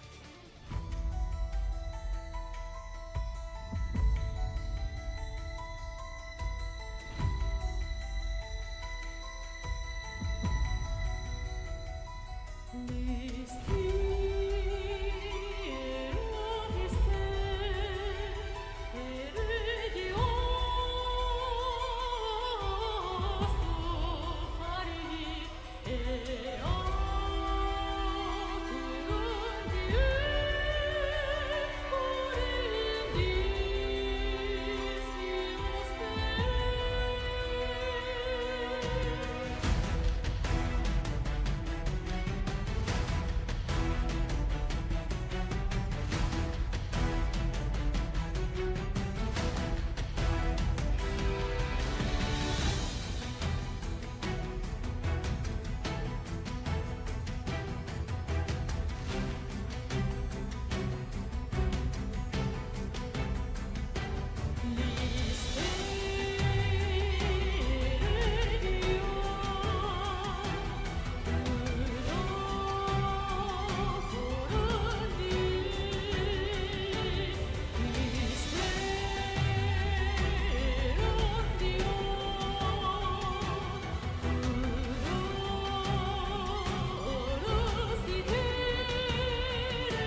Hi everyone and welcome back to the coverage from Forlì for the Italian National Championship 2024. We are now in round 3 out of the 9 we are gonna play today, as we had over 1,300 players coming to fight it all to be crowned Italian National Champion. And we have 11 rounds of Swiss, as mentioned, followed by top 64.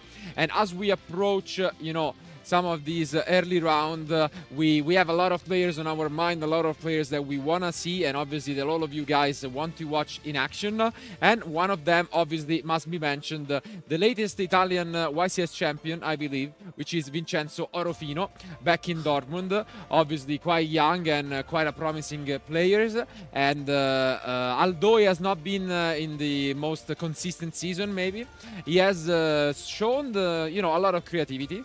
We saw him in action at the Italian Open close by here in Bologna, where he brought Goti, a strategy we have seen probably only from him on stream as of the latest events.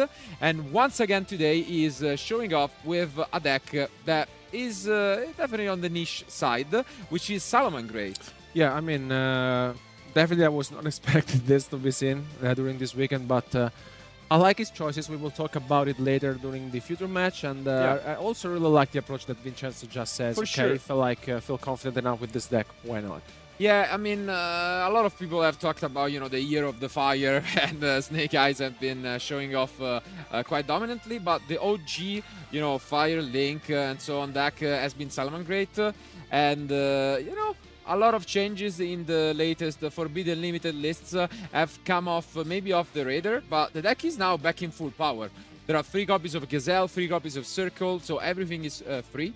And there is, a lot of other cards that have come off somewhat recently. And one of them is actually a favorite one of mine throughout the years, which is the Terror Top.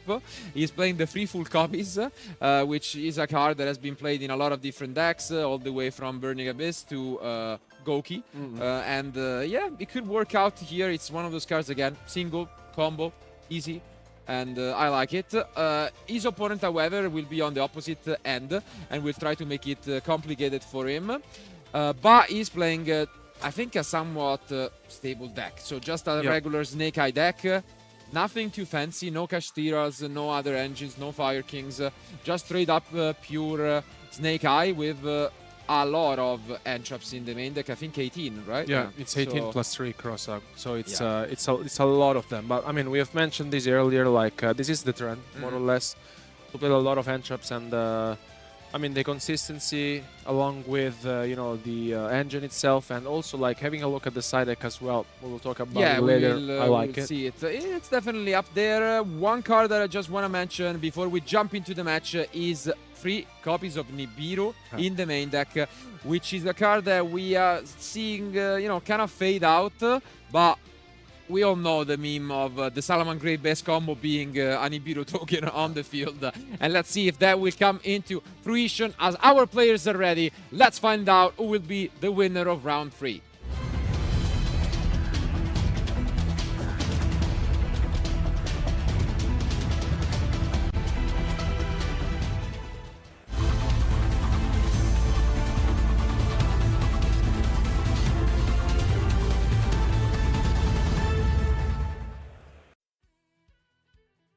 And here they are. Let's find out who will win this roll.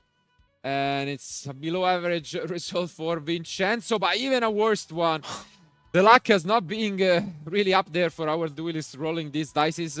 So it should be Vincenzo going first. And I'm really interested in seeing what he can do. He has a lot of different options for his Salamangreat combos.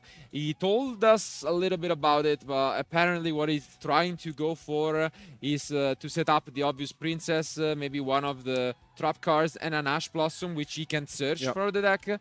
So let's see if that will be the case, but he has to fight through 18 entraps in the main deck for his opponent. And I don't see any at all. He Really? might have 0, I think. Let's see, maybe 1, because 1 card I'm unsure of, but definitely a weaker end. And here we see one of the one-offs, and his opponent, maybe not expecting it. Okay, we do not miss, but we don't have a choice. So we are gonna pick up one of the one-offs, which is the Salamangreat Mir.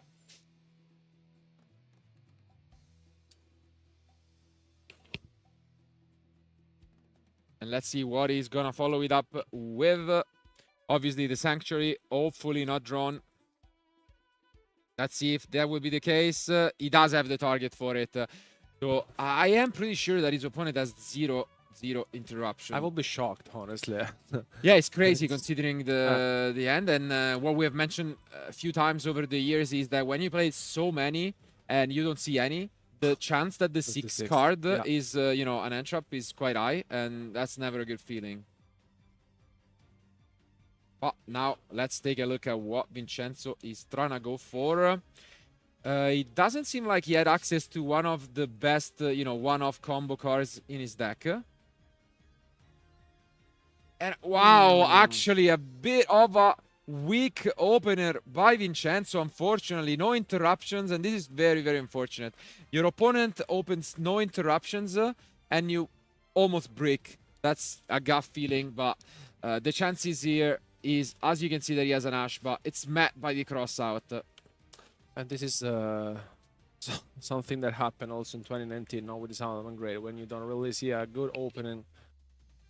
Yeah. You know, it's very unfortunate for Vincenzo, but there's infinite impermanence on the Ash. Let's see if this may suffice, because...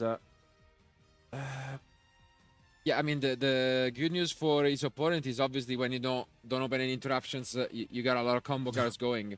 So let's see what he has available for him. And let's also keep in mind this middle zone, because that will be quite relevant. Is that really all he has got for him? And it might be it. So, wow. Although the Ash was negated, an impermanence was all it took, and a very, you know, unique start of this round 3 here, with both players not really doing that much. And there's another impermanence on Vincenzo's monster, and he's now considering his options. He had the Foxy. He searched, or rather added the mirror. He's gonna figure out what to do.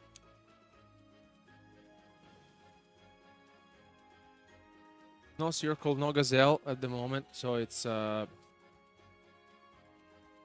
yeah, okay. And he does activate the circle. Great pickup. Yeah. Gazelle. Gazelle. He picked up one of the free copies as mentioned, and now he's free to combo off as much as he wants. And yeah, Vincenzo is one of those players who is gonna take his chances, and when he smells blood, he's gonna go for it. And this is exactly the case when your opponent has, you know, that weak of an opener. And here, this is what we have seen also in the past with the Sunlight Wolf and the Gazelle. Oh, okay. We see the Marner at least slowing things down. Yeah, which I think stopped the Sunlight Wolf to get back the Ash Blossom from the graveyard, right? Yeah. But Vincenzo is thinking, and he actually doesn't go for a combo line. Wow. Could have gone for the Spinny, for example, into, you know, Taglio, but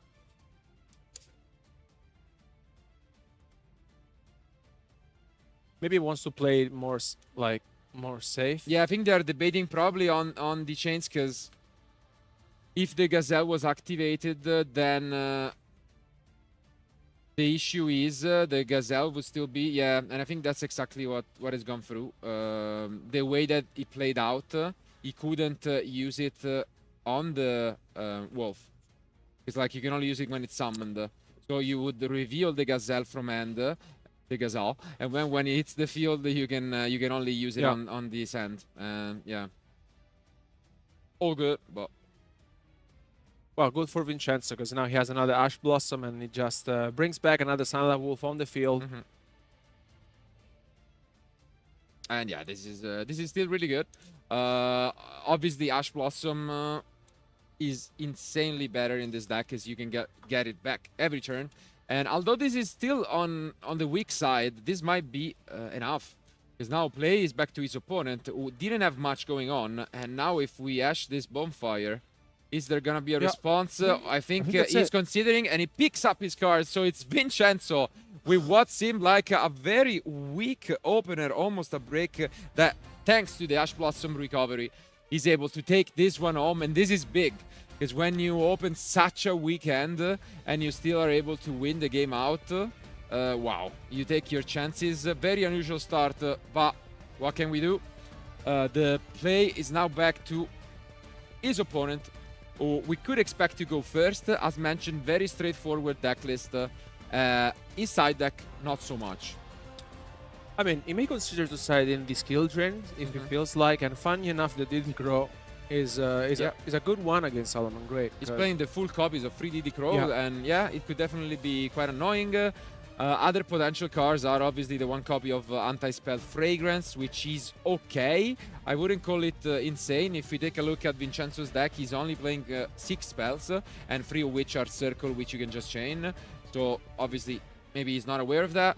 But yeah, as you mentioned, Skill Drain and Diddy Crow could totally be there.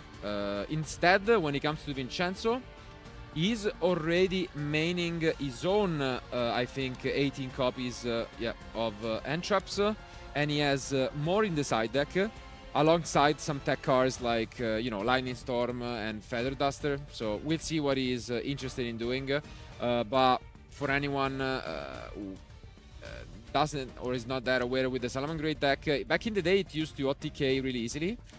With the double attacking Access Code Talker. Interestingly enough, Vincenzo is not even playing Access Code in his deck. So very interesting choice. He has other ways to try and go for a push, but the extra deck is quite limited for a deck like this. So we'll take a look at how that goes. But as our players are discussing and shuffling up their decks, it seems like we can jump back into action for Game 2.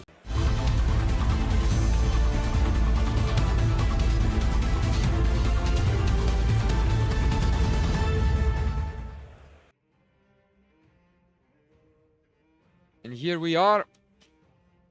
Let's see if these duelists pick up some slightly better cards. Always this chance to kind of end up in a grind game with this deck. And we start things off with Ash. And no response from Vincenzo. This is big. How many Entraps is Vincenzo playing? 18. Okay, yeah. 18. And we see now the Marner into the Poplar. He's thinking whether to allow it or to maybe go for a cross out. But no, it seems like he let it go through. And yeah, now we're just gonna go for the Ash. No response. We go for the Oak. Yeah, makes sense. Yeah.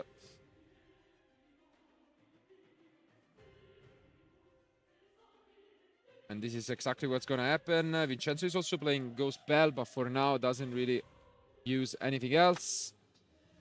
And now we should get into the Flamberge.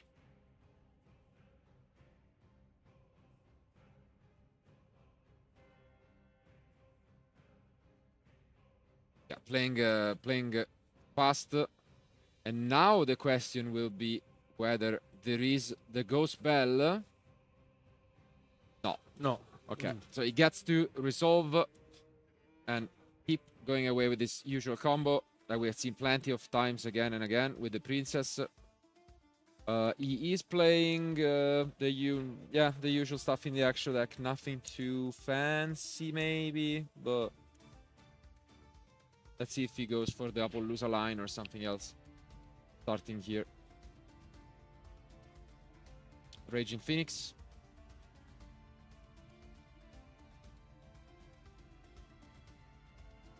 But here there might be a response, it seems, from Vincenzo. Wow. And it is a Ghost Ogre on the Flamberge. Interesting. So Mascherena gets to be summoned, and this can be quite annoying if you are Carillo. Already 2 cards down for Vincenzo. 1 face down and pass. Makes you wonder whether he could have done a little bit more in this turn. And we see the Terror Chop coming down. Is there going to be a skill drain, though, to match it? It is. Wow. Skill drain coming down to stop the terror chop.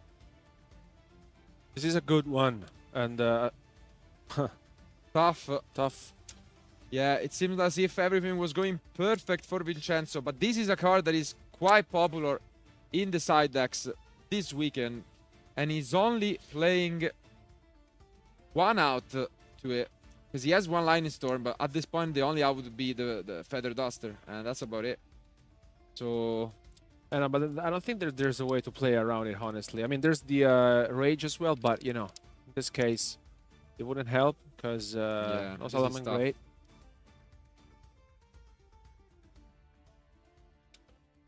A difficult spot for Vincenzo, and I mean, he would have expected it, because most of the Snake Eye players are side decking it. As you can see, he's going through his options, trying to consider what he could go for. Extra deck space, once again, very limited for this deck. Yeah, and I think he had a very powerful hand. He has Ghost Ogre, so he's trying to figure out what he could go for, but unfortunately, he had such a strong hand. So he's just gonna normal summon Gazelle. Oh, okay, he's activating Ogre on his own Gazelle in order to resolve it. Very niche play from Vincenzo, like it. Desperate means require desperate measures, and he finds a very strong play, amazing stuff from Vincenzo. A way to out the skill drain. Unless there is a DD Crow, no response from his opponent, and he gets to find a way to play around it. Very well played by Vincenzo, amazing stuff. Yeah, well played by him. Yeah, great recognition. The question is it gonna be enough? Because we still have the princess. And yeah, unfortunately, although Vincenzo flexed a little bit of his skills in finding a way, this was quite not enough with the Promethean princess. And you can see him smiling, but at least it was a fun recognition of, you know, great knowledge and, you know, openness. But yeah, now the duel is tied, and it will be Vincenzo going first, hoping to set up his Salamangreat combos, which we still haven't seen at all in the match. And I do really like his side decks. So obviously he has cards like Crossout and some Solemns. But most importantly, one card that he can play as, you know, differently from the Snake Eye decks is Rivalry of Warlords. Yeah, I mean, going first, he can side in the Solemn Judgments and the Rivalry as well. Also the Anti-Spell Fragrance, if he feels like. He has a lot of different options, and they can side out some hand traps going first. And I mean, in general, the deck now, I mean, is consistent because, I mean, it has it all. So the Cyber Minings, the Circles. I mean, let's see if he can really find his way. I mean, his opponent is playing, you know, 18 hand traps and the DD Crow. Exactly, so he can go up to 21 in the side decks, and he's also playing free mind control and change of art, which could be quite annoying for the deck that Vincenzo is using. So we'll see if those come in, but obviously there is always an issue of oversiding, which you should be careful about, especially because this is also a deck where you could side the Cosmic, because they always side, they can set, you know, Rage or Roar, but then, you know, you have like 27 cards that are just non-engine, and it's complicated. So let's take a look. But regardless, quite a different match from the one we just saw in the previous round. Quick and easy. So let's start and see whether Vincenzo is going to confirm it and try to catch his first national championship, or whether his opponent is going to stop him. Our players are almost done with their side deck, so let's switch back to the table for game 3.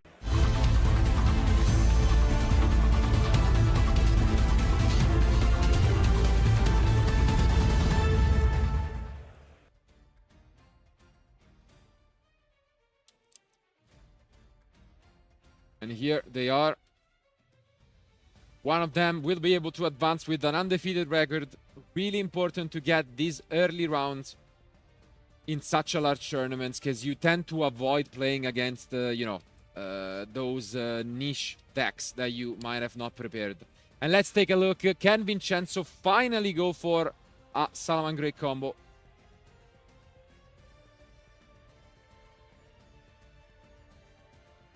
And we see, okay, one of the one-offs, debug, and no response from his opponent. Interesting. This is one of those one-card combos, great back in the day, and even better now with the new Salaman Great cards. And this is a very good start, because now you're able basically to go and look up for the Sanctuary, which he didn't draw, so good news for him. Yeah, absolutely. Looks through his deck. If he doesn't have anything else, the line here is to just replace the Bale Links and then special summon Gazelle. Let's see. Taking a little bit of time to debate, but they have plenty. They have 28 minutes left. Only 17 used in the first 2 duels.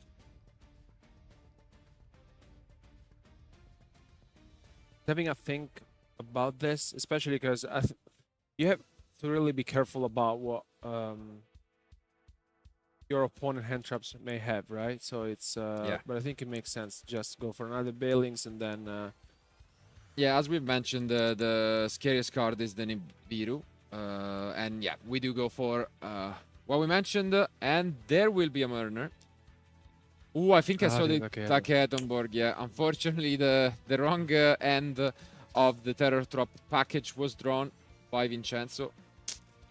Probably, if not the worst card in his deck to pick up. But, let's see if he has anything else to push, or is this really gonna be it? Oof, this might be it. So a very slow start, actually. Once again, only one Murner is able to stop Vincenzo. And with Shu face downs, the hope is that he has some of these side deck cards, but Mind Control, as we mentioned, card coming off the side deck, amazing to stop both Roar and Rage, or to at least force them out. And yeah, this will be very annoying for Vincenzo.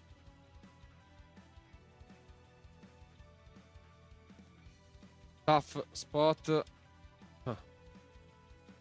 it depends on both sets, because Ooh, and he goes for a Solemn Judgment. Wow.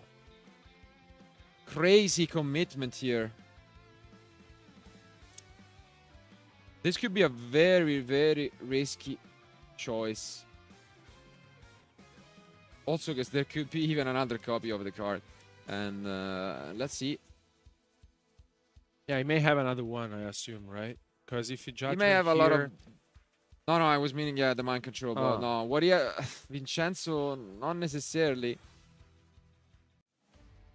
And yeah, it is. Yeah, could be, as mentioned. Double Solemn. His opponent smiles, and now it all comes down to this. Does he have anything else to play with?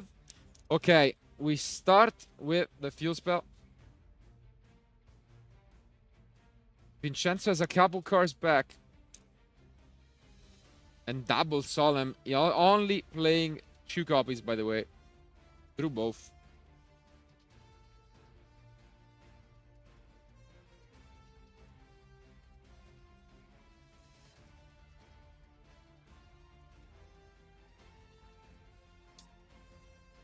There was definitely a debate, because I feel like when you have 2 copies, whether you should try and stop them from summoning and you just don't use the first on the Mind Control.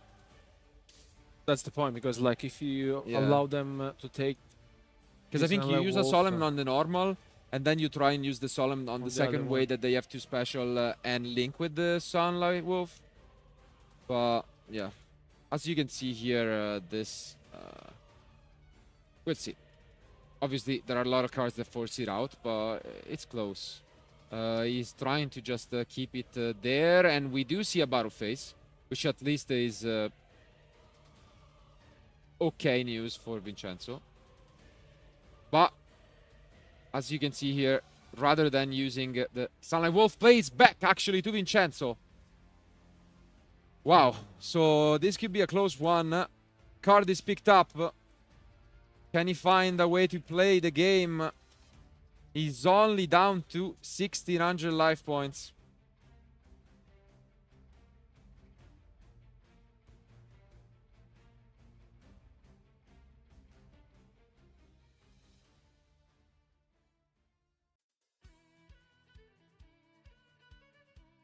It all comes down most likely to this draw from Vincenzo.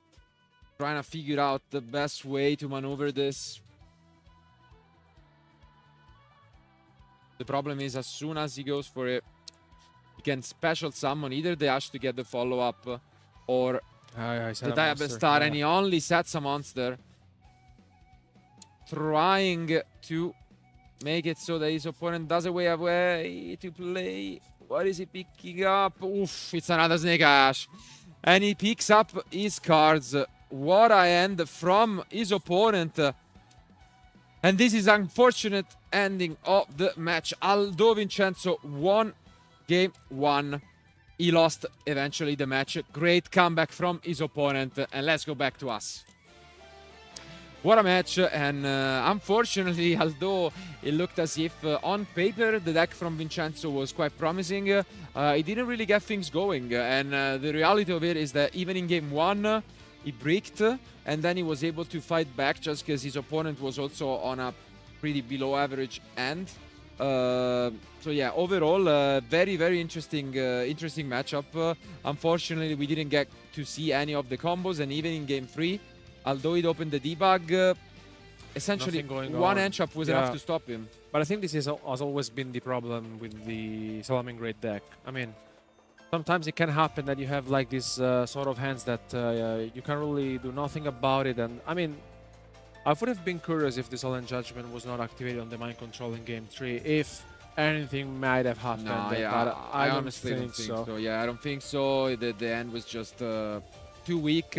And you could see him probably going for that line. Now it makes more sense with full knowledge, because he was not relying on his top deck.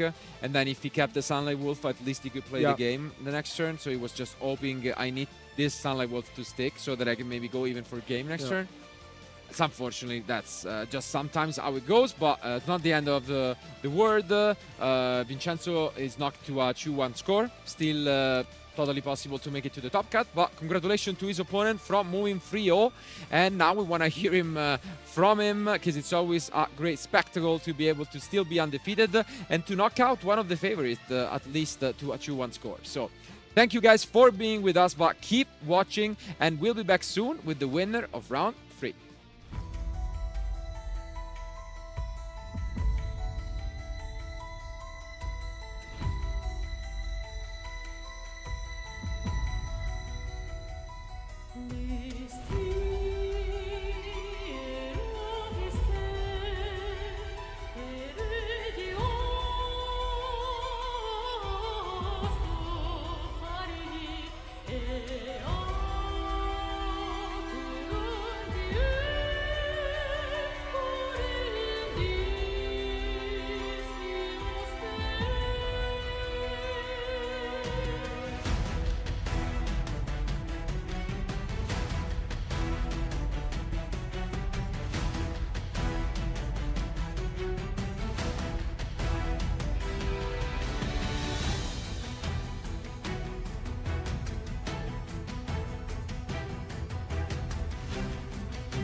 And we are back with the winner, Michael, from round 3. Congratulations for the match. Great show. Obviously up against one of the up-and-coming Italian players, and it's always great to see someone who keeps your focus and actually goes for a comeback after losing game 1. So how did you feel throughout the match? How was it? Yeah. It was a hard matchup because Vince is a really good player and also well known.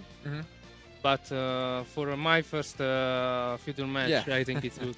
Absolutely. And in general, were you surprised he was playing Salaman Great? Have you played against the deck a bit? Yeah, I know Salaman Great for past formats, but I didn't expect about this choice by Vince. Yeah, and we actually didn't see much of the new combos or whatever he was doing. He pretty much had kind of a weaker ends. And unfortunately, game 1 was the weirdest one, I guess, where you both had somewhat. You play a lot of end traps, and I think you didn't see any at the beginning. Nothing. He bricked as well, so it was one of those, kind of weird games. But I think your side deck really paid the effort, because game 2 you won thanks to skill drain mainly. Yeah. And game 3 also the mind control helped a bit. So what was the decision, especially for the mind controls, I guess? Yeah, I decided it because I think if he passed with just a monster, a Salaman Great monster, I could keep it, and he was out of heal spell and drop. Yeah, roar, rage, and and everything else. And fortunately, I drew it. Yeah, sometimes that's how it goes. But yeah, outside of that, we mentioned your deck is somewhat standard. Yeah. You didn't go for any of the weird package, for example, Kashtira or Fire King. What do you think of? I think the deck is the most consistent, and adding cards that are not so consistent would make it less consistent. Absolutely, and it's working out. And for also, it is really resilient. And adding a card such as Kashtira, you could die to draw, for example. Yeah, no, for sure. There are up and downs. You have, as you mentioned, it's very straightforward. A lot of free offs, so it seems quite consistent. If there is a card, maybe in the side deck is the free copies of DD Crow, which you've mentioned. Again, not super popular. I think this is the best choice against Tenpai Dragon. Okay. Because he can, you can do it on Synchro 7 effect. Yeah. And he can do the Synchro 10 in the main phase, so you can keep playing. Yeah.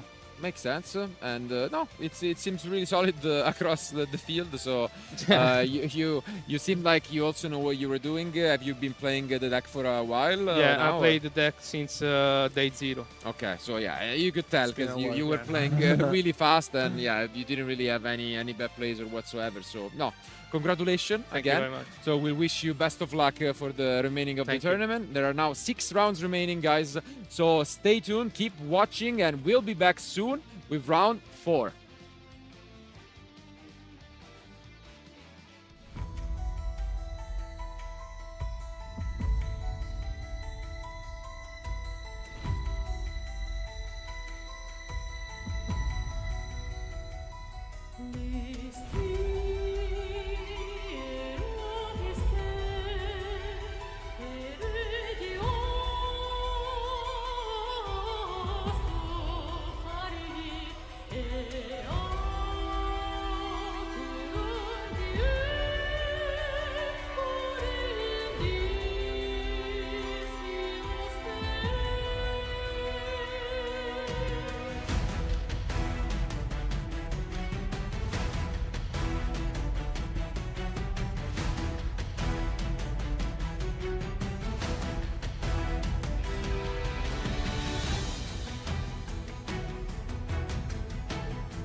Welcome back to the Italian Nationals 2024 live here from Forlì. And as you can see, guys, I'm here joined by Marco Fonda, one of our great judges helping us out throughout the tournament and our future match area. So thank you so much for joining me. Thank you for having me. Thanks. Today. No, it's great to have you guys here with us because, it's not only us, me and Marcello, bringing us content and guys in the back, but also thanks to our judges, helping us out throughout the tournament. And we thought it was a good idea to have a catch-up, about not only, these nationals, but, the life of a judge in general, no? Okay. So I know that, you are also a player, but, I am. My question is, why and when did you become a judge? I decided to become a judge, I think, almost 7 years ago, because of a friend that was a pretty well-known judge back then in the days. And I felt like I wanted to improve my knowledge of rulings and also how to defend myself by using policies from, players trying to take advantage from people not knowing rules. And that's the main reason, also because I like to help the players throughout their journey in the event. Which I think is also very different because if you're playing or if you're judging, it is something completely different, right? Because one thing is to play, preparing for the event, having your deck, but also, having another, perspective and point of view, being a judge is completely different. So my question is, how do you become a judge? So basically, to become a judge, first of all, you have to have the interest for all kind of rulings, no matter what the deck is, and no matter what the format also, because you may know even for retro formats, different rulings. So you basically want to become a judge if you really desire to help the players. That's all my thought on this. And for those of you guys watching at home, not only, Marco now is helping us out at the future match area, but, you can tell us, better than me that the judge function is not only to be at the table, but for example, at deck checks or, side events, as you said before. So there are a lot of different aspects, right? And if you were to choose one, so what is your favorite part about being a judge? My favorite role actually is the one I do for this event, which is future match. I think it's very difficult because you have to be really focused on the actions of the players, how they shuffle, if they sided correctly, so they didn't leave extra cards in the side or a few cards in the side. You have to know a lot of rulings because you should be prepared. You should already know what the cards do instead of taking them and read them. Sometimes you need to because it's impossible to know every card in the game. So that's a difficult aspect, but I think the most important thing is to be just focused on the game. You have just one table to follow, but it's the future match, so you feel the pressure as the player, so of course. And of course, everything that we do in life, there are certain things that can be learned on paper and some others that cannot. Yeah. So my question is, how do you prepare, for a tournament like this? How do you feel at the table? As you mentioned before, you really have to keep attention to certain details. So how do you feel about those aspects? How do you prepare for a tournament like this? So regarding preparing for tournaments, in the ruling aspect, it's just to learn. Playing, it helps you more because you have a better knowledge of the metagame. You also know the interactions, the combos, so you know when someone is maybe getting slow, or maybe if someone is rushing or doing something illegal, you just tend to catch it very quickly. In the aspect of policies, I think it's more a matter of getting the experience event by event, because you can learn the policy, yes, but it's not like you always have the written case on the policy. So it's just a matter of getting the experience year after year, and that's what I'm still trying to be more prepared in. Yeah, I can see that, it's an ongoing process, right? Yeah. We're always learning and to do better, Yeah. and we push ourselves to do better. And so my final question is, for those of you guys watching at home, what is your advice if someone, for example, wants to say, okay, maybe I want to give it a try. Let's just switch and let's see if I can become a judge. How do I see myself? So what would be your first advice, let's say? Okay, well, my advice would be to study a lot, basically, because it seems easy, honestly. A lot of players think it's easy to become a judge. That's what I heard most of the time, but it's actually not, because it's not like also knowing the game, but it's also like knowing the people. It's not you like tend to, you just know cards, you are fine. That's it. You also have to relate with people. You have to be polite, calm, and so do the players must when you try to communicate with them. And that's basically my advice. Yeah, which I think it's difficult, especially in center situation, to Yeah. put in the same shoes of someone else, right, in order to understand that situation. So I guess, that's something that, always to keep attention on. And I want to thank you for helping us out throughout the day, and also to tomorrow, and to all the other judges helping us out throughout every tournament. So guys, I hope, Marco's advices will be followed by you. If, we'll have to navigate and try, to find this new way of becoming a judge. So Marco is one great example that I have next to me. And guys, thank you so much for watching. Thank you again for being with us. Guys, don't go anywhere, because we will be back soon with round 4 of the Italian Nationals. Keep watching.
Welcome back to the Italian National Championship 2024. We are now in round 4 as we approach the middle of the day, as we are going to go through 9 rounds of Swiss today, followed by 2 more and top 64 tomorrow.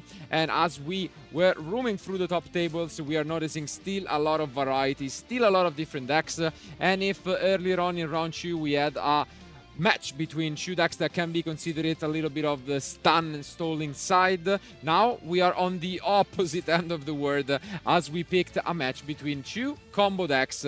And walk us through it, Alberto. So, I mean, yeah, the first one I'm looking at is Drytron Voiceless Voice, which honestly I think we have never witnessed.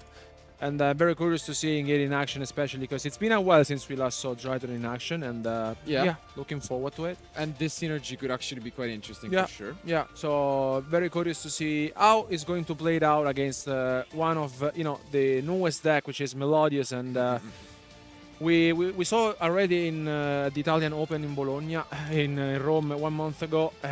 It is difficult to play against this deck, especially because players are not so used to play against it, and it has a lot of different interruptions. And but I mean, in my opinion, it is a matchup in which both of our duelists may not know what is going on, especially because Drytron, I think we have to go back a couple of years ago, and yeah, it's going to be a very interesting one. And with choices that we may discuss later on. Yeah, absolutely. Just one thing to mention, obviously both combo decks, and if it has been up until now the tournament of Entrops with players playing a lot of them, this will not be the case for this match, both really combo decks, but something funny is both decks are actually using one of the OG Entrops, which is Herald of the Orange Light. So we'll see whether that comes to fruition, but without further ado, our duelists are ready. Let's find out who will be the winner of Game 1.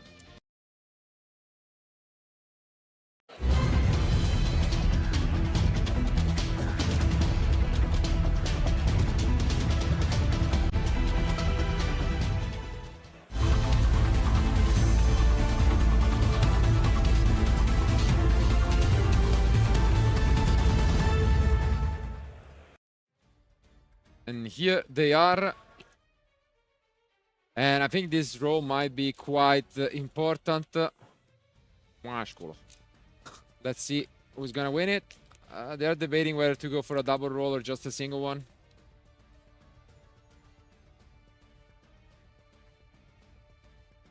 Yeah, it's gonna be a double roll. We didn't get many high numbers. Let's see if this trend will continue. A nice handshake. And still on the low end. Oh wow, it's crazy, yeah. No way.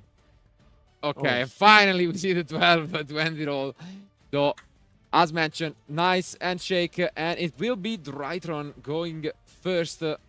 Been a while, but the overall concept has remained the same. What is different is the significant voiceless voice engine. And that is what we are gonna start things off with. One of the one-offs in the deck, actually, the Barrier. So, yeah, really curious to see how, these two different engines combine, because yeah, we never see them in action, and I also like the idea not to play hand traps in the main deck, but they're super poly, triple tactic talent, the droplet as well. There's a lot of different options, and the cool thing about the Drytron deck is that Ben 10 is at 3, so you can take advantage of that for sure. And yeah, up until now though, we don't see the Drytron part of the deck yet. And we are just starting things off with the usual voiceless start, and we are met with an effect Veiler right away.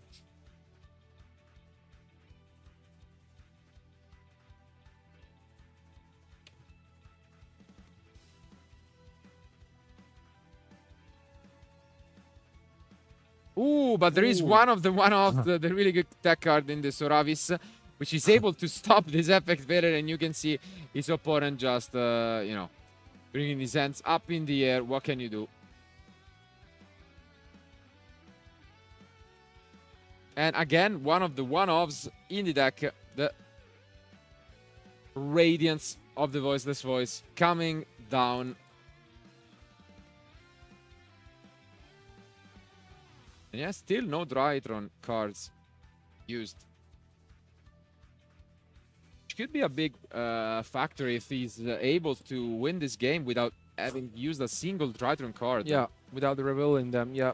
I mean, like, looking at his starting hand, this is already impressive, because he has the Law plus the Skull Guardian and the Radiance as well, which is already a very good start. Tough field. Yeah. Tough field for sure. Is there gonna be anything else? Okay, now finally this revealed with the Cyber Emergency. And what a hand it was. Let's see this synergy come to fruition, and you can see his opponent smiling. He knows that this is not over. And yeah, the Nova. What a start. Wow. Crazy. This is a huge three-man. Yeah. Yeah, this is absolutely brutal.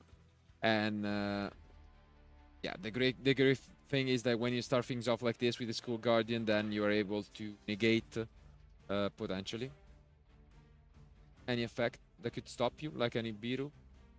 So yeah, as mentioned, it's been a while, but the deck is still quite valid as a combo deck. And now we are gonna go for Alpha and the usual Drytron combos with the Fafnir. So let's see.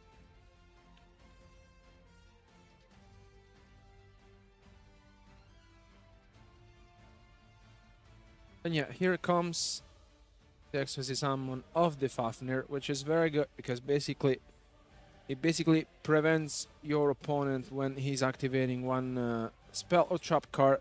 You can basically touch a material to negate the activation and destroy the card, so which is very, very good.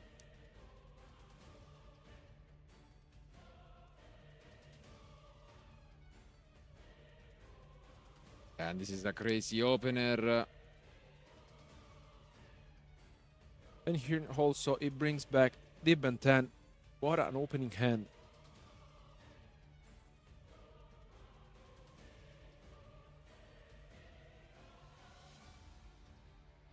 Wow. And yeah, there are a lot of one-offs, some of which we have already seen, but we mentioned the Herald of the Orange Light, which is also an option that you can easily search out. And that just gives you an additional layer, and this is exactly what we are going for. The one copy of Herald of the Orange Light is added, and what an opening field this is for Brightron. Wow.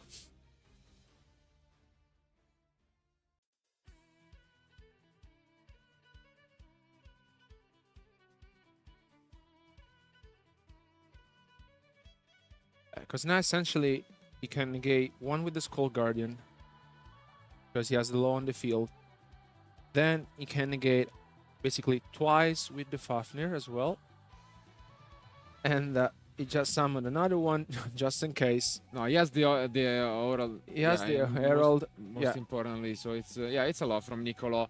Really well executioned, and now we are actually seeing a Soravis. Wow. Usually that's just. Oh, and we have the F0, I think. Yeah. F0 into S0. Yeah. Yes. We didn't see that what coming. A turn. Wow.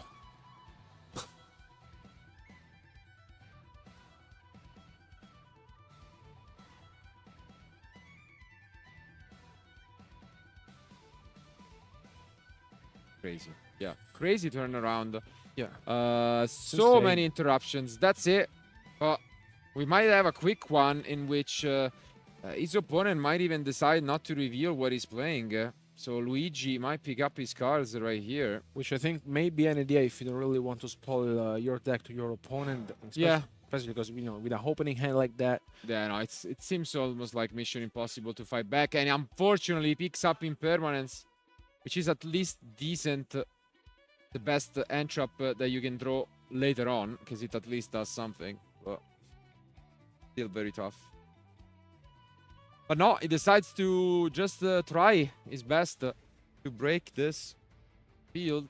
And I think can't blame him, but it's gonna be very tough. Yeah, he activates the Radiance, and which I think makes sense because he get rid of the scale. Yeah, Couplet. And yeah, you can see Luigi just debating, trying to figure out whether he can have any chance. We have seen the Melodious package in a lot of different decks, but now the Ostinato is gone. What can we even do? Summons, tries to extend, but again, this is far from being over, and he still knows that there is the Herald, but the Soravis has an additional effect. And now the great thing is that Soravis is back into the end, and you can use the second effect, which you already used from, you know, protection from targeting. And yeah, that's gonna be quite tough. And now comes down the Typhoon. But yeah, as you can see, Herald is up. And yeah, he picks up his cards, tried his best to fight back, but the opening was just ridiculously good from Nicolo. Yeah, what have we witnessed, honestly? I mean, what was this? Yeah, crazy, crazy stuff. And I mean, only one effect Vader to try and slow things down, and yeah, that's way too much. But now we can take a look at what they could bring in. We could say that the pressure is reversed.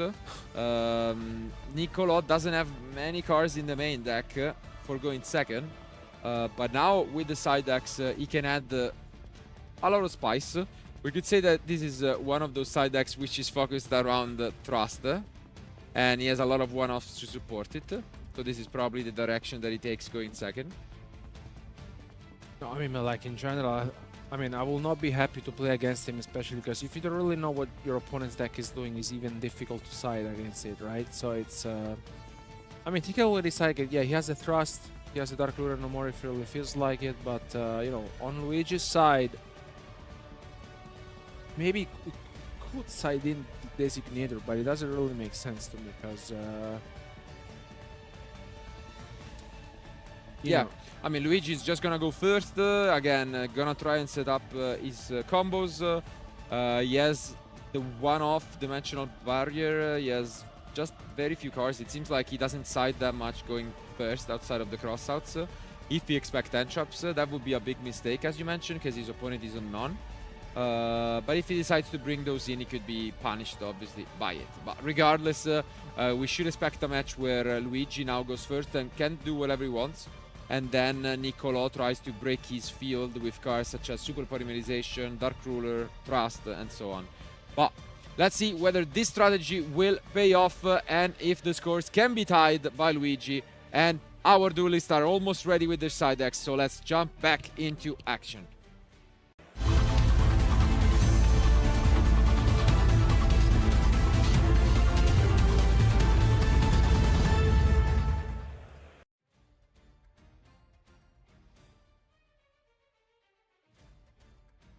And here they are. So let's figure it out. Let's see what's gonna happen.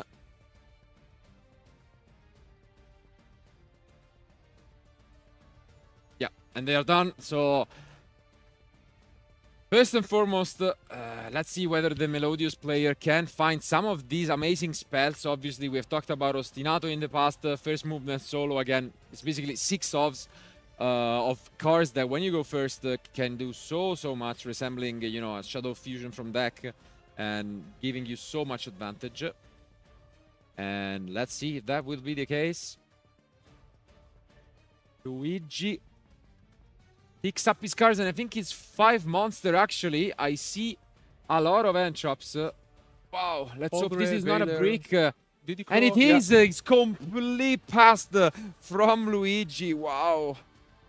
What a crazy and now from his opponent's side they will try to fight back, and this is the classic scenario where there is also a talent to take a look at the end.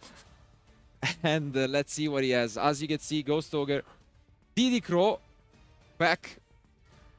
Wow, this could be a quick one on our end, and definitely not what Luigi was expecting. Let's see what Niccolò has. Not gonna waste any time and start things off with an alpha. Good. Yeah. Good one, honestly. Yeah. Because, yeah. Luigi's having a look at it and may not be happy. Yeah, because he has the, I think, Herald and Ogre left. So he might be forced to actually go for it. Left with the Ogre, and that's it. But now, play is back. And very well played by Niccolò, indeed, with the Delta. To actually try and draw a card. He's thinking about it. Okay. He had the option to go for the opposite, which I think would have actually been quite nice. So let's hope that, because the beta could have been pretty good. Oh, the Zeta, yeah. I don't know. Let's see. Seems like he got a little bit too excited and now might just rely on a Zeus. Wow. We got maybe too excited, but just this Zeus alone is not too threatening because there is the Ghost Ogre that can be chained to it. If anything, it's top decked, but plays back to Luigi. What does he pick up? Alright, goes to normal summon a one-off in his deck, which is the Cannon. And he didn't use the Ogre on the Zeus. He didn't chain it. Oh, wow. Ghost Ogre not chained on the Zeus. Wow, maybe, yeah, you can see Luigi smiling. He maybe forgot about the option. And this is big because he's going to take so much damage and this could be completely over. Unfortunate, but yeah, so many top decks available to Niccolo in this spot. Crazy, crazy game.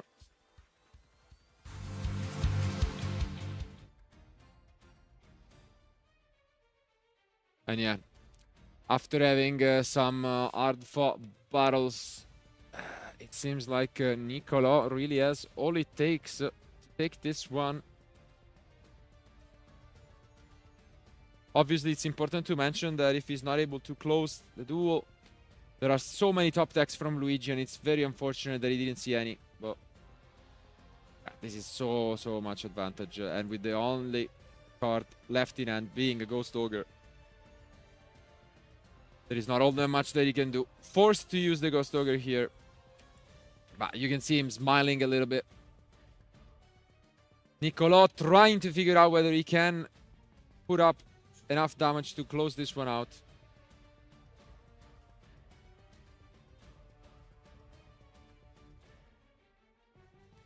Fafnir comes down, yeah. And maybe this could be it if he doesn't have anything else. Let's see. Oh, he does. Yeah. And this is straight up brutal. Yeah.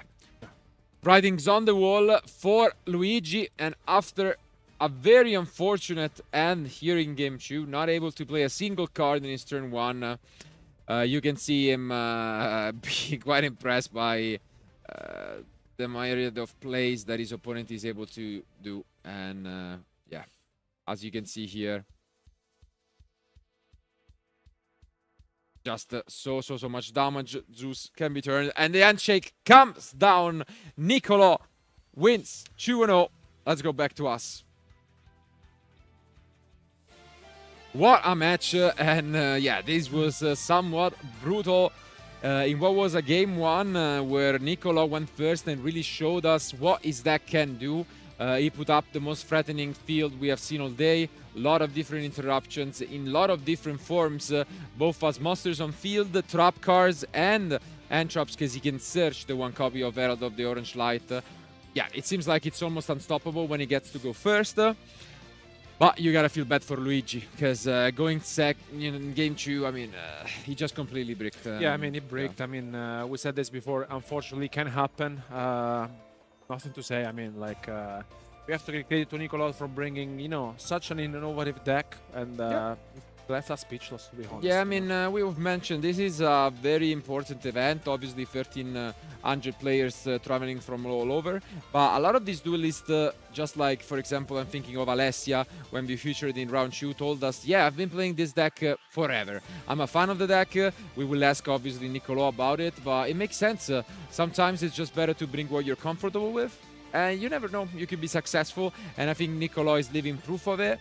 4-0 record, so very significant start of the day, and I'm sure we'll wish him best of luck. But without further ado, thank you guys for being with us. We'll go on a short break, and then we'll be back with the winner of round 4, Niccolo.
And we are back with the winner of round 4, Nicolò. So first of all, congratulations. Thank you.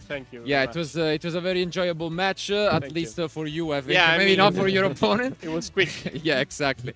But no, it was great to see a deck that, you know, flew off the radar, such as Drytron. And so first and foremost, the question is, what led you to bring this deck today? So I think that in this particular event, we will see so many Snake Eyes. Yeah. And considering that, I think that the matchup against Snake Eye is very affordable.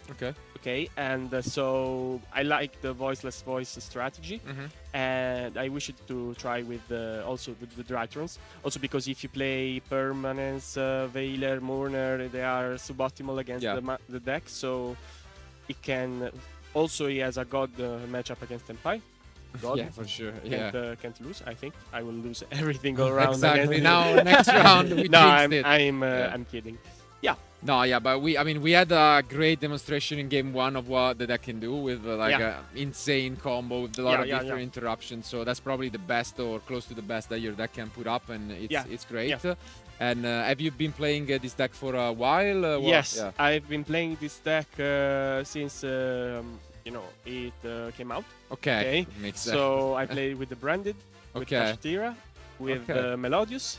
And this is to end the quest. I will have to also to exactly. Yeah.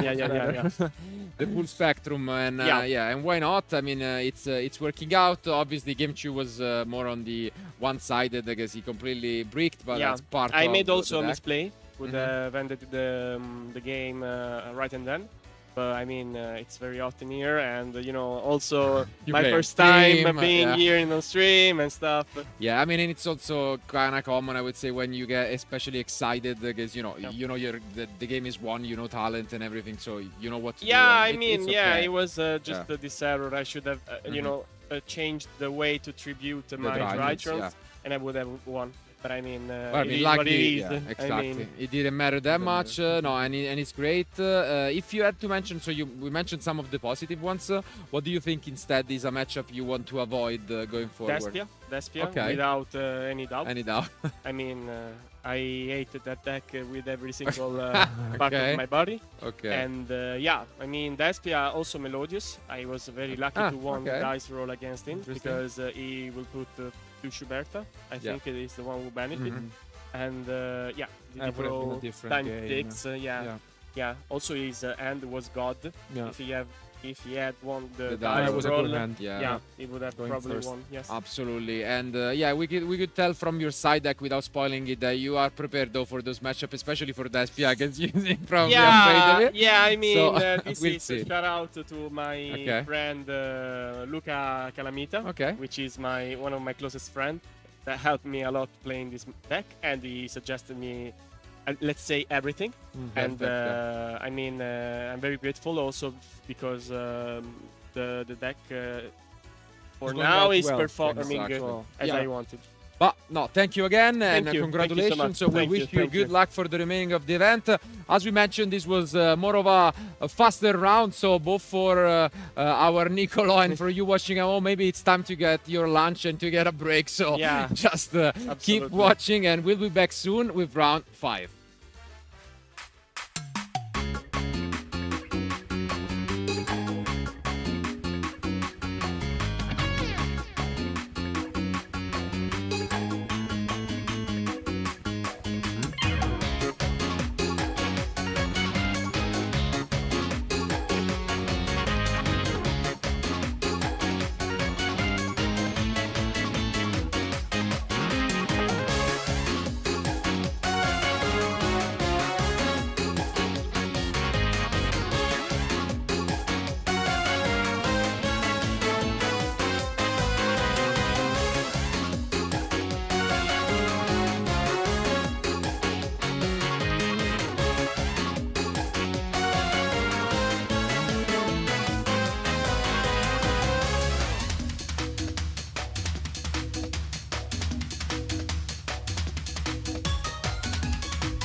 Hi everyone and welcome back to the coverage from Forlì at the Italian National Championship 2024.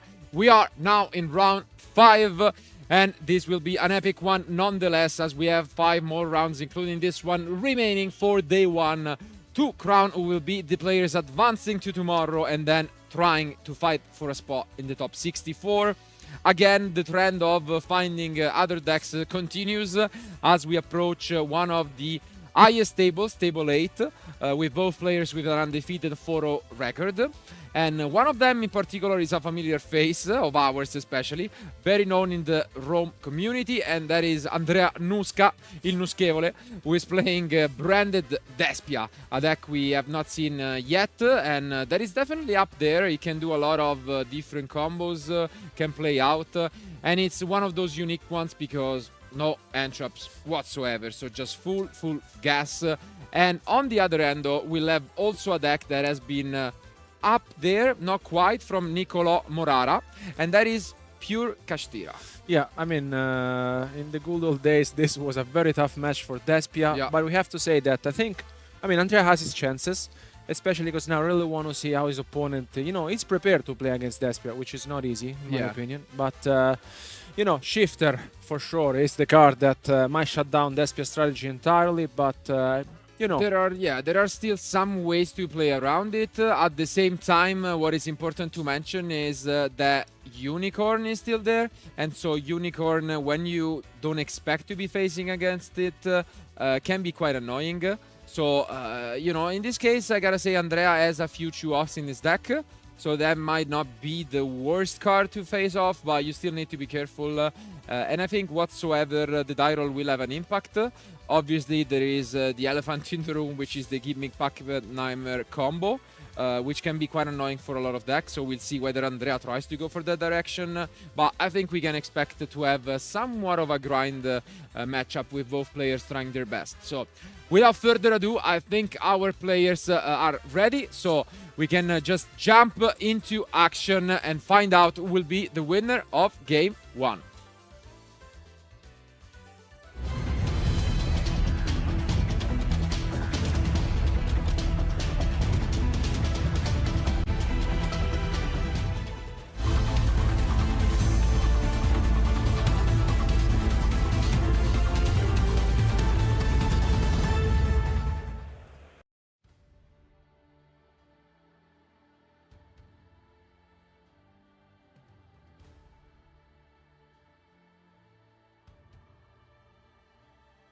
And here they are, as we could see. Let's find out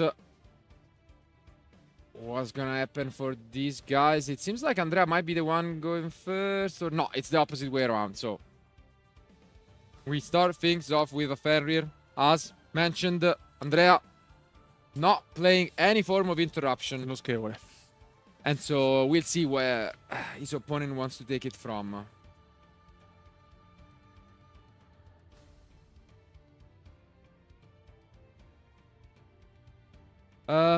There are multiple things that you can do. Obviously, without a Rise Art, a popular combo has been the Dragosack line with a couple of Link Spiders to set up into like an Need Soul and then SP. But yeah, for now there will be no response. And although Andrea is not playing interruptions, he's playing a lot of going second cards, such as Droplet, Trust, and Talent. So he still has a lot of ways to fight back. And if that can be quite risky against the Snake Eyes, I think that's amazing against Cash. No, I mean, against Cash is incredible. Yeah, you can do so much with the Talent and, Trust. Even Droplet can be quite good, so. But it is a combo deck, and this could be quite relevant as you have a lot of one-offs when 3 cards are banished face down forever. I think it was a tragedy for sure, but couldn't quite tell the others.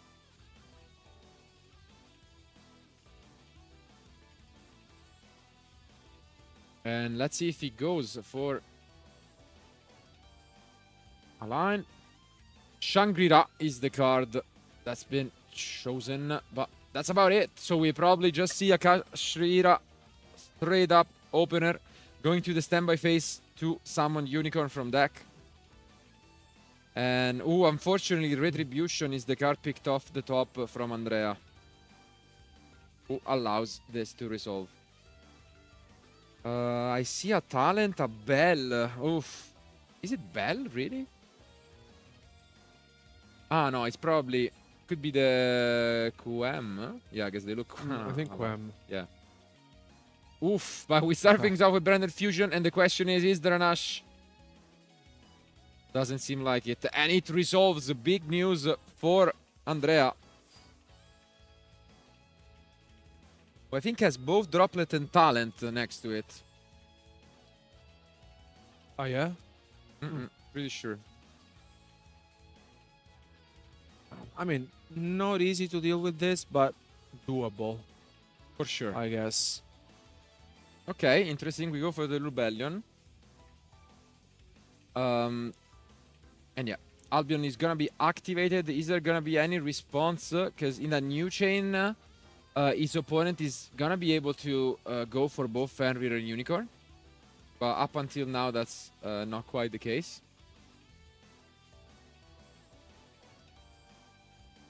And it seems like he chained the opening. Okay.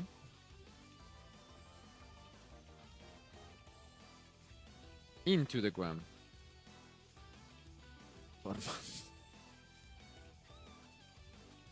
Full of pieces.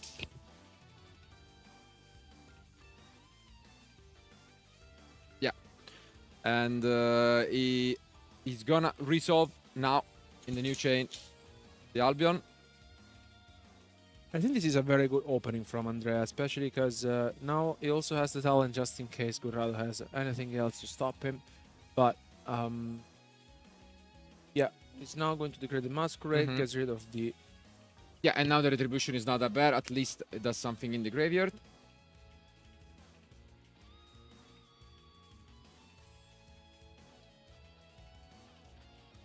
And yeah, this is where he's actually gonna go for the Fenrir into the Quem. And then using the Unicorn. But are we gonna see the Droplet here? Seems like that will be the case. Yes. Getting rid of everything to actually... Wow. Potentially stop Unicorn and Shangri-La, for example. No, he goes for Fenrir. I think I would have liked, yeah, just choosing the Shangri-La, because the Fenrir at that point was completely useless. Hopefully that's not gonna, you know, be relevant for him.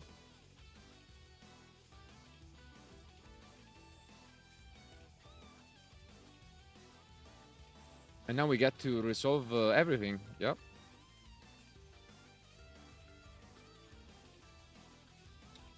I wonder, what is Gurrado playing? Just the permanence, I guess, right?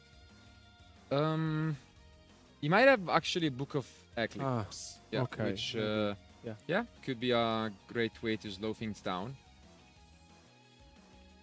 Now we see the Mirror Jade.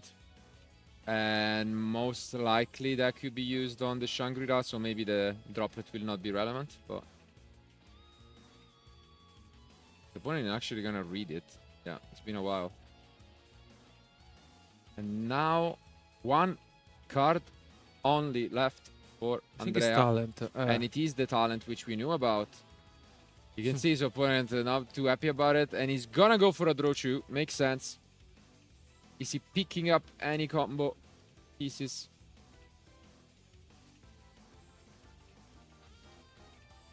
No, I think he just enters battle phase.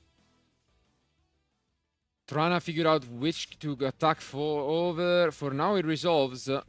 And now we see the Retribution into the red. For now, Andrea playing really well. Gonna use the Mirror Jade, most likely to get rid of the Shangri-La. And could use the red in the battle phase to go for a Chimera afterwards. And yeah, he does. Is he gonna resolve? Yeah, seems so like no it. impermanence, right? Yeah. Yeah, it does. Wow. No Eclipse, no Eclipse, no nothing, I guess. Yeah, for now, not really interested in doing anything. And now, as you can see, he's gonna go for this red. But not gonna be the Guardian Chimera. Gonna be one of the cards that we have seen mostly in the side deck, which is Masquerade.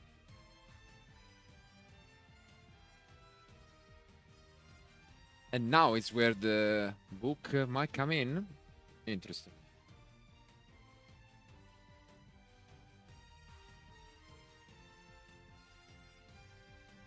And he's allowing it. No.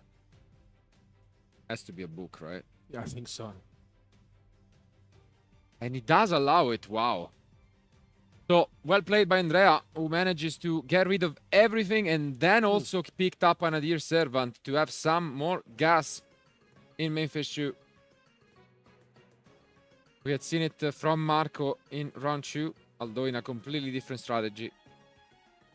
And we can see in here debating actually about sending even the Garura just to find something.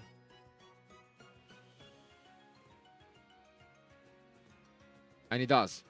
So simply Garura, adding back from its grave Maximus, and then picks up a card. Good turn by Andrea,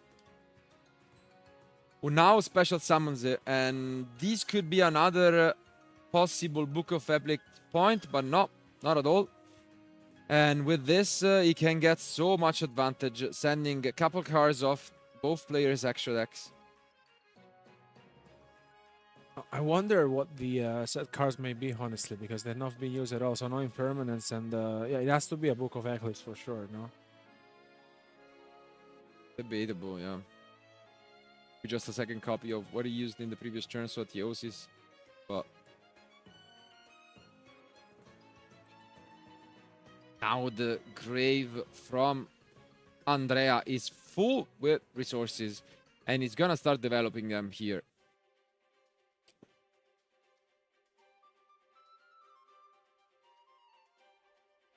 Trying to figure out whether he wants to go for follow-up or... Yeah, sets up his plays. So, Branding Eye Spirits is set, and now we go for the Titanic Land,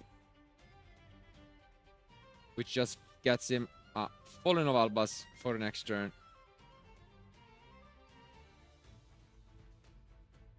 And yeah, play is now back to his opponent.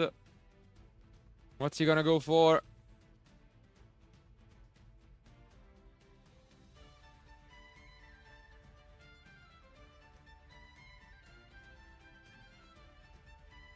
Okay, we start things off with Birth. Definitely a powerhouse, and he's gonna take some life points right away for the Masquerade.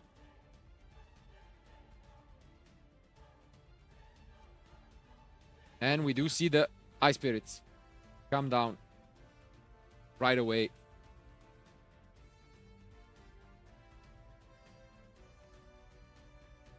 Plays one Albion, I guess, right? With the...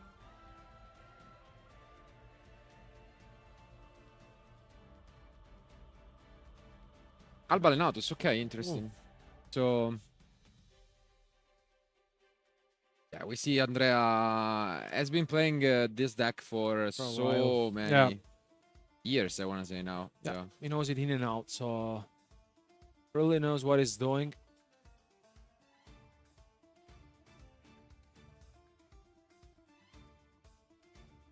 And yeah, it was the Book of Eclipse. He's gonna pay another 600. And then gonna go for Fenrir. He was really patient with the Book of Eclipse. Let's see if he's gonna pay off.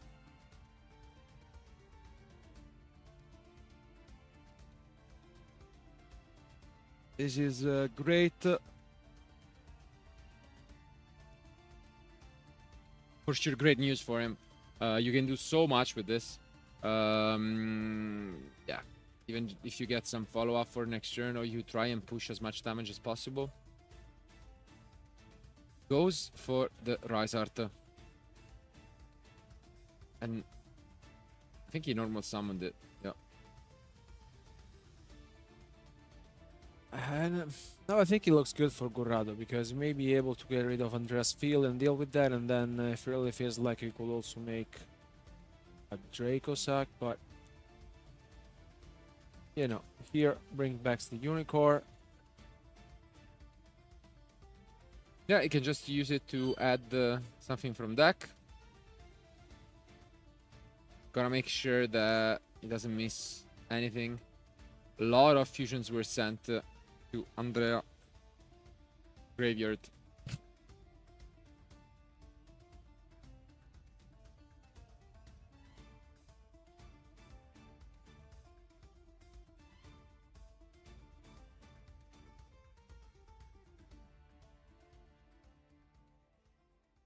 And yeah, it was the face down Theosis as to be expected.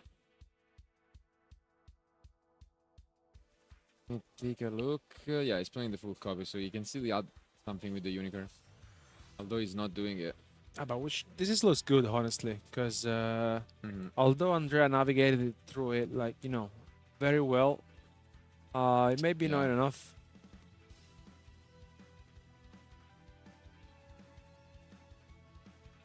Is it 2500 Masquerade? Depends.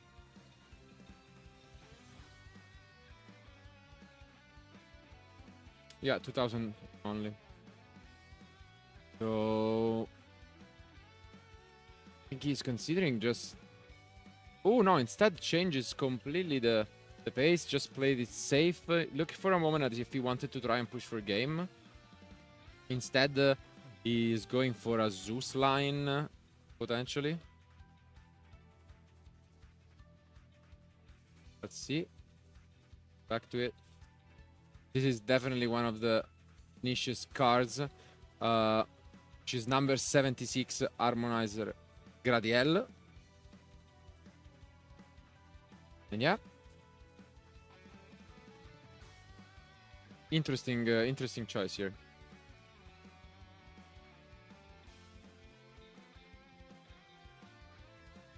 Yeah, the idea is that you can use it to choose a card in your opponent graveyard and pretty much switch it with one of its materials. So you can take away one of these annoying graveyard fusion effects.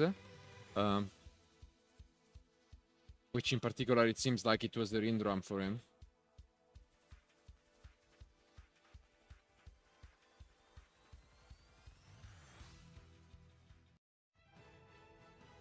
Yeah, so well played in a way, but I think as you can see here, he attacked. I miss with attack over the Maximus.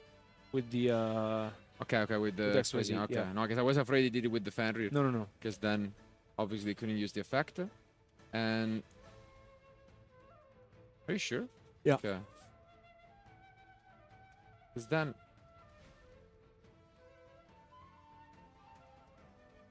okay, he just attacks there. Okay. I mean, doesn't change a whole lot. Just the ordering, and as you can see here, it just attacks with the Fenrir, but it seems like Andrea goes for the droplet just to protect his monster and halve Fenrir.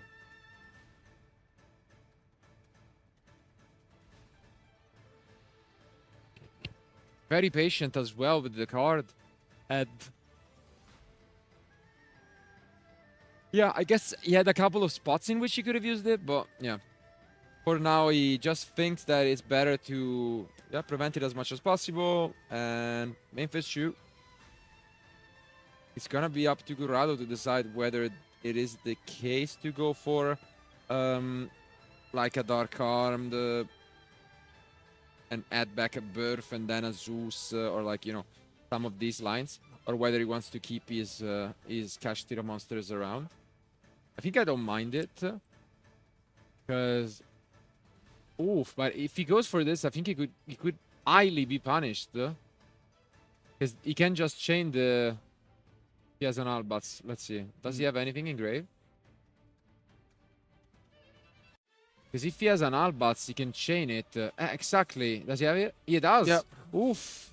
This might be a little bit of a slip off because if he still has, maybe he doesn't have the mirror anymore, the mirror jade, but Let's see, because he might have banished it with Unicorn. Yeah. That's the reason. Okay, makes sense.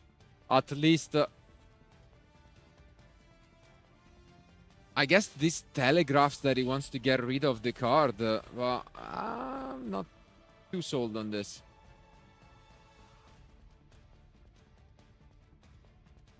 Because I think there were merits to just using that to get rid of the Albalenatus, so that you don't get the search of the Branded Fusion in the end phase. But maybe you forgot about that, because it happened at the beginning of the turn. And as expected, now you see the Dark Arm, which gets banished the Theosis, you get back the Birth. And yeah, you can just get rid of everything. He needs to banish, though, from Grave. Yeah.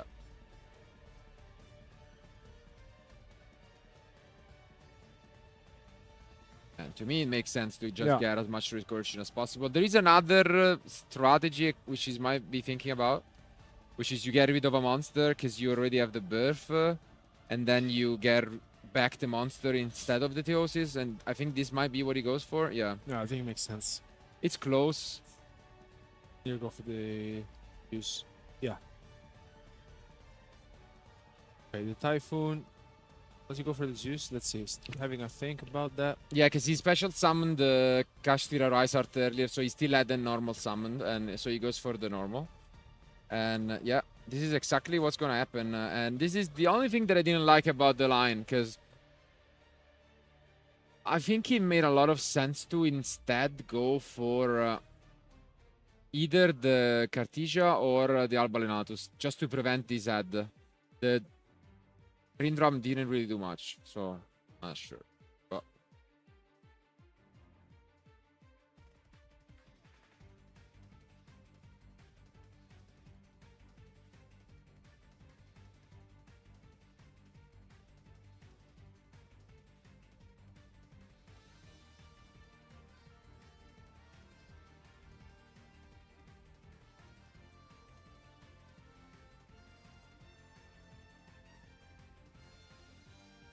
yeah, play is back to Andrea. Throws Fortuna Branded Fusion, if I'm mistaken. The main issue at the moment for Andrea is that his extra deck looks something like 4 to 5 cards at max. Very thin. And yeah, he needs to find a way to get rid of this threatening field from his opponent. And yeah, this has been as expected at the beginning in the analysis. Very back and forth and grindy match with 20 minutes already. Yeah, not enough. Game 1. But yeah, the extra deck was the issue. It doesn't have enough. And game 1 goes to Kashtira, fighting back with a really good fashion. And yeah, I mean, it's something that can be expected just as a back and forth match. Now, though, it will be Andrea going first. As mentioned, his deck is mostly a combo-oriented one, so he could just try to go for his Gimme Pack lock, and he has a card which I like in this matchup, that is Mistaken Arrest, that can stop a lot of what the Kashtira deck wants to do, so I would expect those free copies to come in, and they can be really annoying. And you could also set in if he's like the cross-stack designator, because he's playing, the Ash Blossom as well, because he really wants to resolve the Branded Fusion when going first. So yeah, in general, I think that it's not going to oversight deck, because that's a combo deck, so you don't really want to put a lot of cards inside it. But yeah, it could be the case. Yeah, I'm also kind of a fan of Cosmic going first against Kashtira, because you get rid of the Pressure Planet or the Birth, so those might even be safer. But yeah, regardless, this will be trying just Andrea trying to combo off. On the other end, I don't like the side deck in this matchup for his opponent. He has some very generic cards such as Lightning Storm and Feather Duster, but I mean, they are not ideal against this deck. They are okay-ish at most. But obviously Shifter is there, and the other interruptions in the main deck are still there, so he'll probably keep it more simple, and this is exactly what's going on with him shuffling up. But I think without further ado, our duelists are almost ready with their side decks, so we can jump back into action.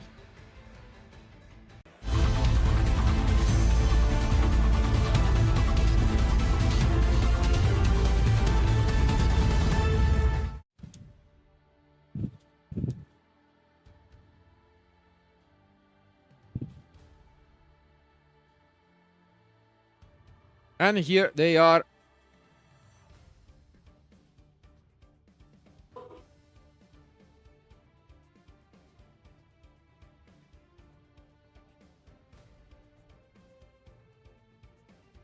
Again, really important. 5 cards. Both want to keep being undefeated and advance with a 5-0 score, because this is the exact half of the tournament at the moment for day 1. So you advance at least with more wins than losses if you win this one out. And yeah, it's definitely an important one. And I do like from Andrea that his extra deck sleeves are probably the cards he's afraid to see the most. But let's take a look at this opening. I do think there is a branded fusion. But we start with fusion deployment. Very versatile card. And yeah, we go for the Grand Guignol.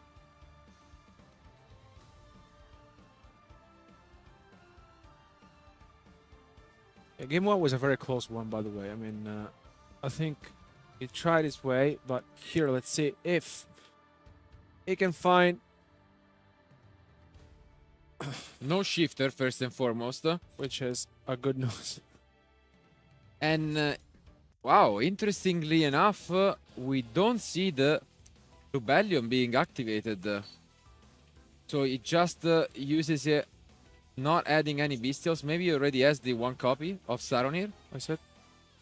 But is that really gonna be it? Wow, kind of a weaker opening now from Andrea, who just goes for the Grand Guignol into the end phase search. And yeah, this is not quite what he was expecting. So sets up for next turn, but is this gonna be enough against the deck that going second can disrupt you quite a bit as Cash Tira?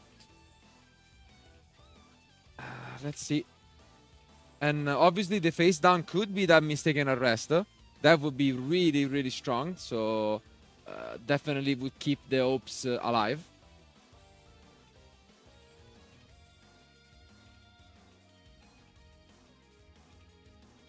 Let's take a look at what his opponent is gonna do. And no, okay. So at least there was a plan. It was one of the one-offs that he can search with the Trust, which is the Fusion Duplication. And just like the name suggests, it's gonna now be activated on Branded Fusion. And I think his opponent is asking whether he could use Ash, I think. Because he signaled something asking to the judge, but yeah, it's gonna resolve. And although he didn't play as he wanted during turn 1, he can now get to a very, very good combo if he's uninterrupted. So, and now that is why he played it differently. And I mean, I like the way he played it out, I guess. Yeah. So now the deployment has solved.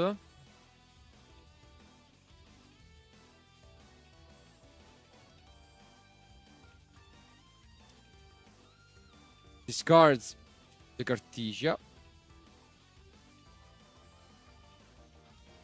And he's thinking maybe about the Quem, or whether this is gonna resolve. He doesn't use the Quem. Okay. No response from his opponent.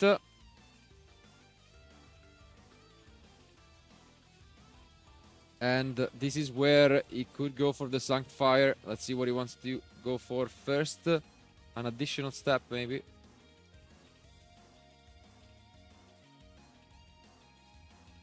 Oh, yeah. As expected.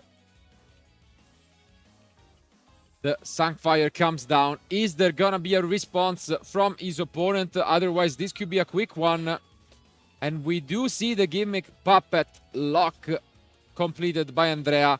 Very good recognition of what he needed to do, although he didn't open, you know, Branded Fusion or Aluber. And now play can resume. And this will be really tough, because for anyone who surprisingly wouldn't be unfamiliar with this, his opponent cannot special summon monsters for this turn. And this is huge. Let's see if Curado here can, you know, play around this. And yeah, he's chaining it. Let's take a look at these options. Nothing Useful at the moment. Yeah, they are all a little late to the party.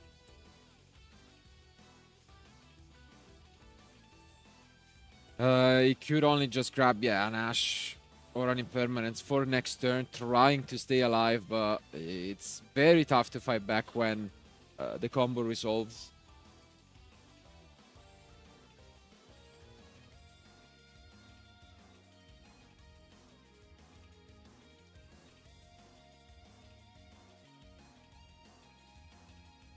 Okay, and Andrea sets up for next turn really well. This Pressure Planet doesn't do anything, so pretty happy to see that being the case. Yeah, I think here the plan is just to survive, I guess, and hope Yeah, that Andrea doesn't sell this one. But the problem is that you also need to find a way to deal with the Sancfire while staying alive. Because otherwise, next turn, this is all just gonna happen again.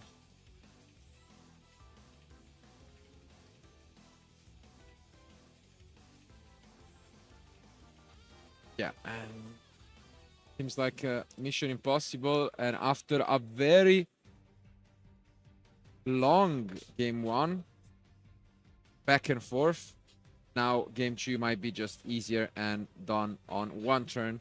One face down, that's all. And yeah, the advantage is gonna go through the roof for Andrea, who gets back not only the Cartesia, but can grab either a branded fusion or a branded in red. So many cards, and yeah, this is just so much advantage.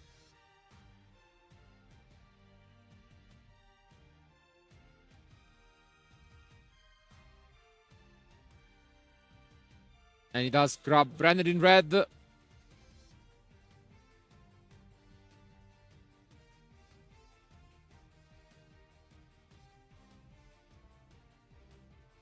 a lot of stuff from Andrea here, and we may see a quick game 2. Absolutely. He starts things off with fusion deployment. I don't see much that can go wrong. Let me take a look at the side decks once again. Yeah, quite unlikely. Even if that's like a dimension barrier, I don't see how this can save him.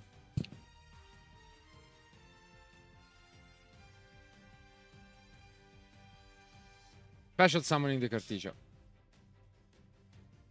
Normal summoning the Alper. Wow.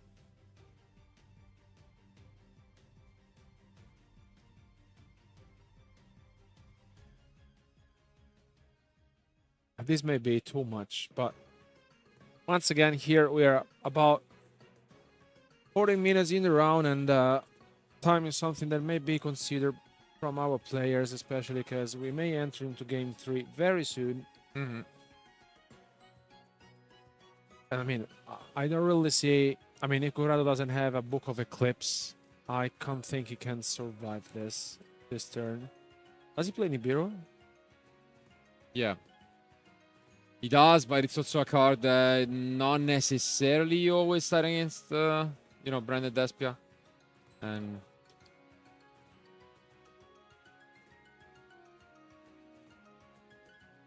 yeah, and now we get to the Masquerade. Could just switch everything to attack and just try and push.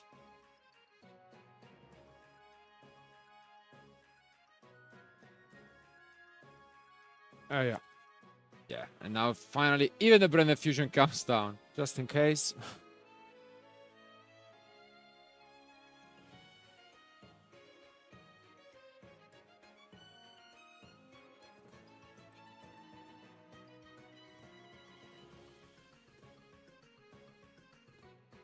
And yeah, what a show of dominance in this game 2 from Branded.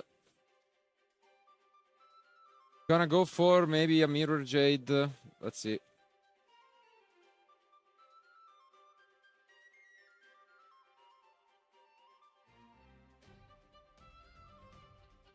No. And now, yeah, goes for the properly summoned Rindbram.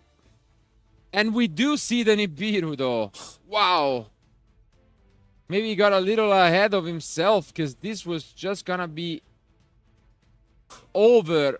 And Andrea overextended when he didn't need to at all. And he could get punished severely here. We said it, that Wow. Nibiru may have been the only one keeping Gurrado into this game. What a turnaround, honestly. Yeah, crazy Nibiru. Also probably the largest token Ever. in human history, yeah. No I mean, idea how big that token is, but yeah. I mean, we said it. I think this would have been the least card that Andrea would have been thought of, because you don't really expect it. And I mean, maybe you were just thinking, okay, I'm about to seal this game, but you know, the Nibiru is there, and there's an Ash Blossom as well. So still, yeah, you knew about the Ash. It Yeah. was the card added last turn. But yeah, this is definitely painful in a lot of ways, because the game was never going to be over, and he does have a talent plus the red. Is he going to go for draw, or is he going to just take a look at the end? I think it will make sense to have a look at the end, but Okay, I Yeah. think he did go for it, but now he's going to get the Kashtira Scarecrow chained, and the Unicorn goes back, but in the new chain, if he has something to grab back from the banished, good. And he does. there's a birth. It's Yeah. a great one. Perf. So tough spot. Only the red, I think, remains. Yeah, he's only left with the red.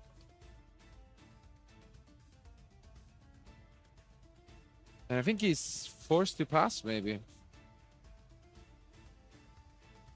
If he... Yeah. Very unfortunate. And Face gets back the Cartesia. Tough spot.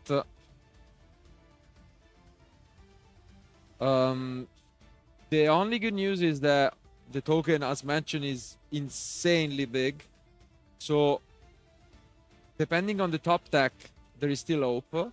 Because worst case scenario, you know, you can use the branded in red. The problem is you might be forced to get rid of the token as well. So, yeah. This is a great recognition from Gurrado. Goes for Typhon, and yeah, definitely painful. Because if you are Andrea, you really don't want to lose this one out, and you might have given it to your opponent. Because the problem is Chimera is now turned off by the Typhon.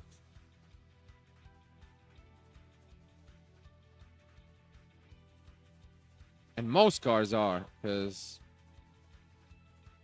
yeah, even the Mirror Jade wouldn't be able to use its effect.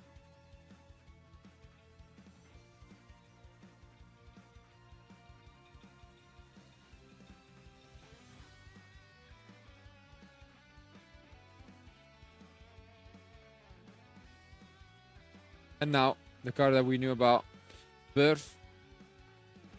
Depending on the top deck, could be really good. Worst case scenario, you can always bring back, you know, for the graveyard the Rice Art. But now he's locked because he has summoned the Typhon. Yeah. So at the moment, he's kind of locked.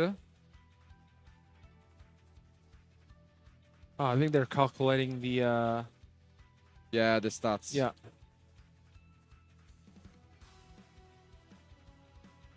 I think you need to use the Typhon. There is no way.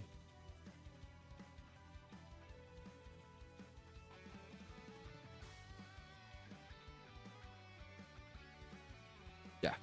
No. Oh no. What? What happened?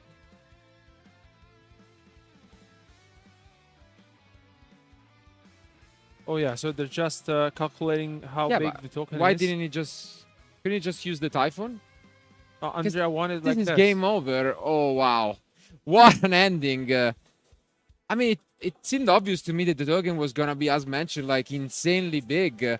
But it could just use the Typhon to bring it back. And I don't know.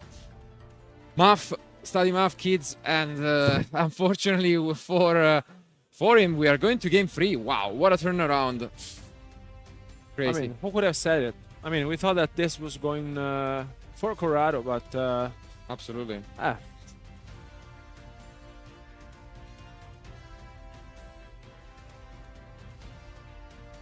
Now we're entering into game 3 unexpectedly, I would say, because after that Nibiru was being summoned from Corrado's side of the field, we thought that that was it.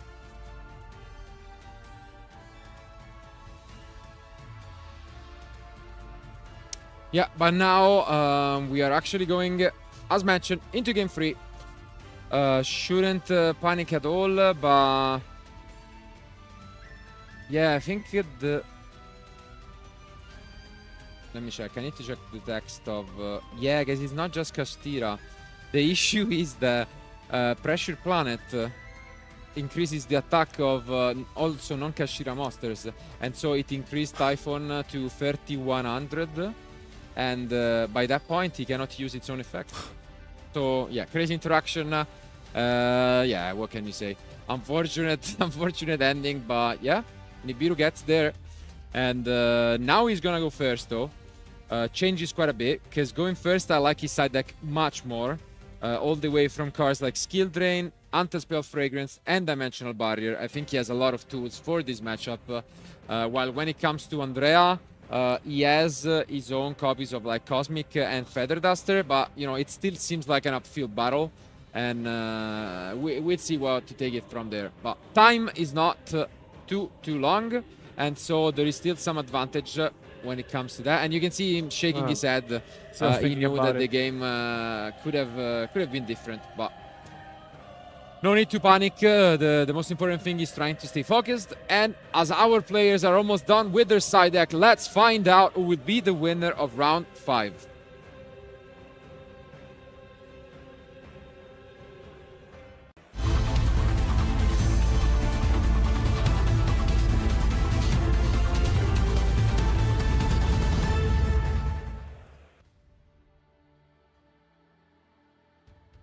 Here they are, and entering into this game 3, Corrado will start things off. Yeah, Ash Blossom. Can't quite tell. I also saw an anti-spell fragrance. So, okay, start things off with the field spell. Solid. Oh, you need to start playing the game a little bit. And we're gonna special summon to defense. Getting the birth, telegraphing at least another piece of interruption. And yeah, as to be expected, he's gonna banish the Fervir. I tried to take a look, but I couldn't quite tell what the cards were banished for, because that can be super relevant in this matchup. And now we do see the Dracosa combo. Okay, interesting. Disregarding completely end shops has to be expected against Branded.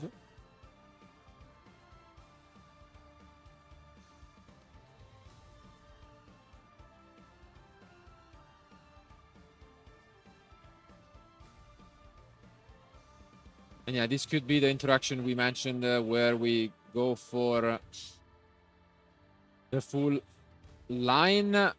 But he actually goes for the Apollousa. Pre-materials Apollousa.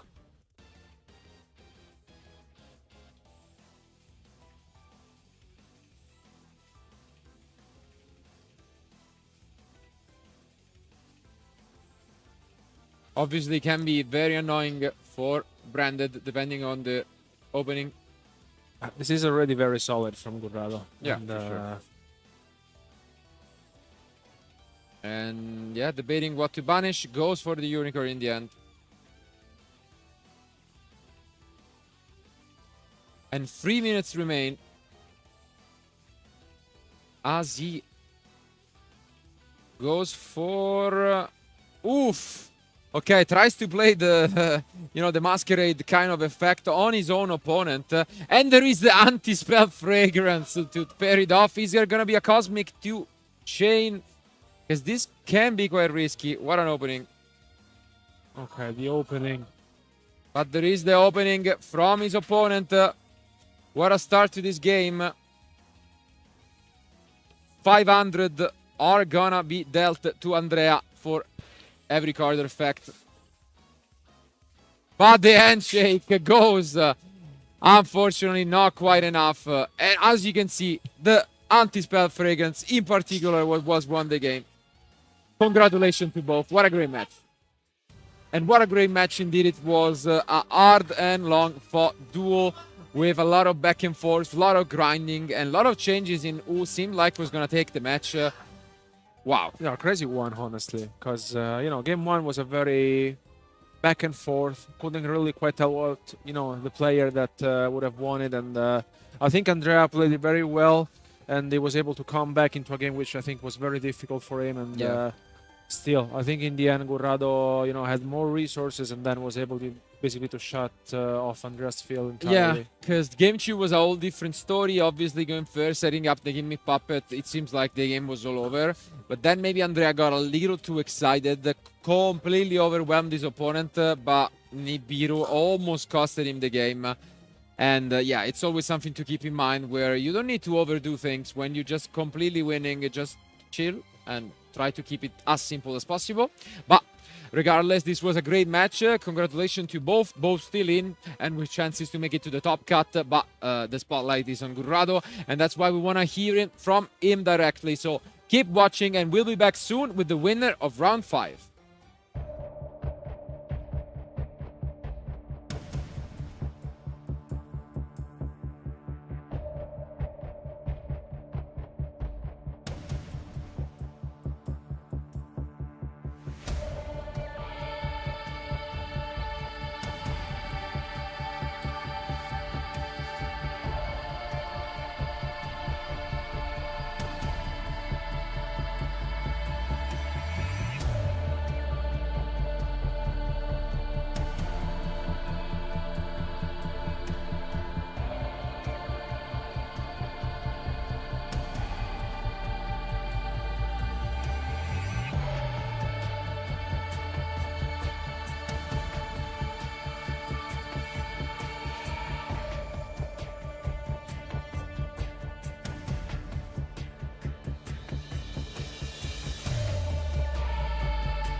And we are back with the winner of round 5, Ivan. Congratulations, first of all. Great match, obviously. Very back and forth, very long match, nonetheless. And yeah, it was not easy, I think.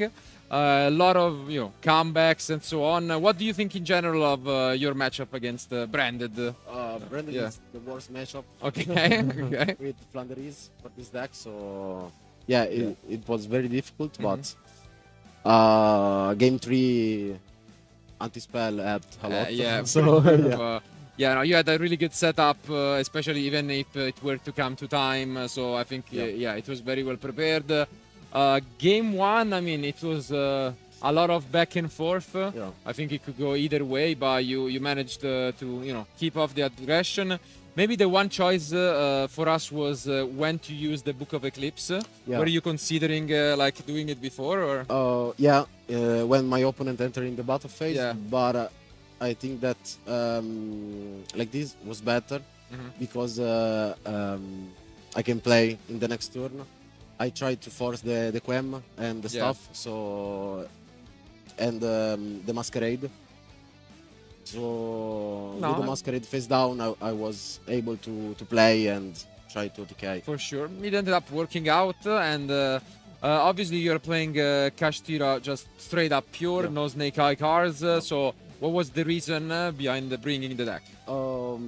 First of all, the Tempai mashup Okay. is basically free for this deck because Shangri-La with the field is game. And I think Shifter helped a lot against Snake Eye. Yeah. And even Voiceless, all this kind of matchup, Shifter is very good and it's a pretty straight deck. So you can play it without having too much to yeah, think. yeah, I guess. yeah. You've been playing it for a while? How long?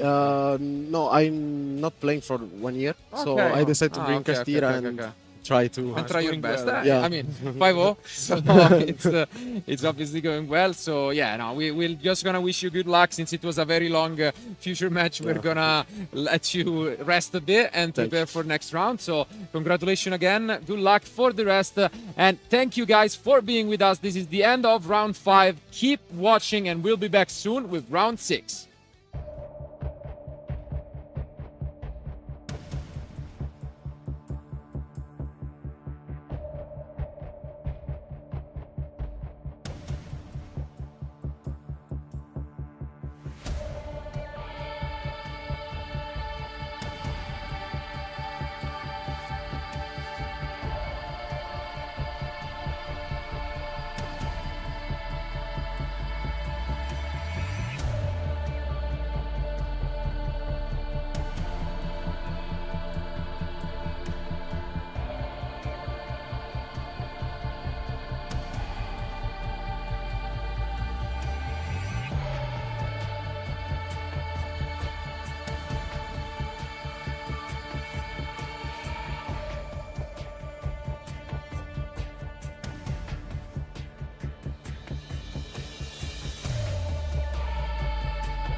Hi everyone and welcome back to the Italian National Championship 2024 in Forlì.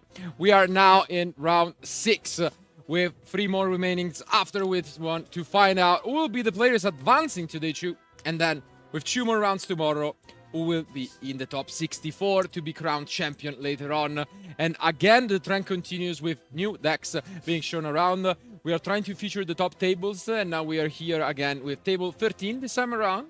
And a deck which is kind of a guilty pleasure of ours, I guess I say, which is Labyrinth, and it's gonna be one of the duelists piloting it. Fresh off some good results as of late. It was one of the outsiders, for example, at the past YCSs, but it still managed to go all the way down to the final place at the latest YCS. It's still something out there. Obviously, the main bonus point being that most end traps are completely useless against it, so you can take advantage of that. But the die roll might be significant depending on what they are gonna play. But on the other end, we are not gonna see a Snake Eye at all. We are gonna see Voiceless Voice once again. This time around, no Drytrons, just the straight up deck. And yeah, I think this will be quite an exciting matchup. This will again pay to the role that we mentioned, because the Voiceless player is maining Droll and Lock, which is definitely a bold move. You know what? It's actually not really good against Labyrinth. So spoilers, that it's not really gonna work. But without further ado, our players are ready. Let's find out who will be the winner of round 6.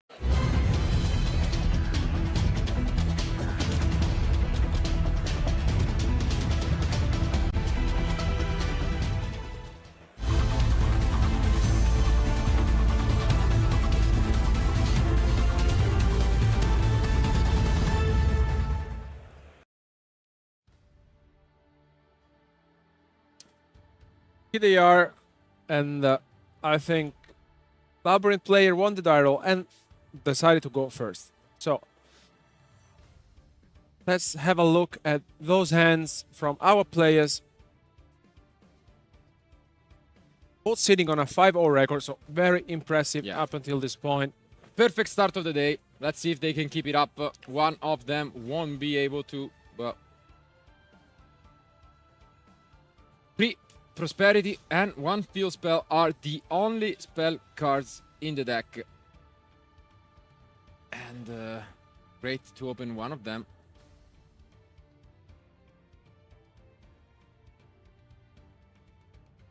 And what are we gonna see? Okay, a lot of really good options. I think his opponent is not quite happy. You can see a slight grin on his face.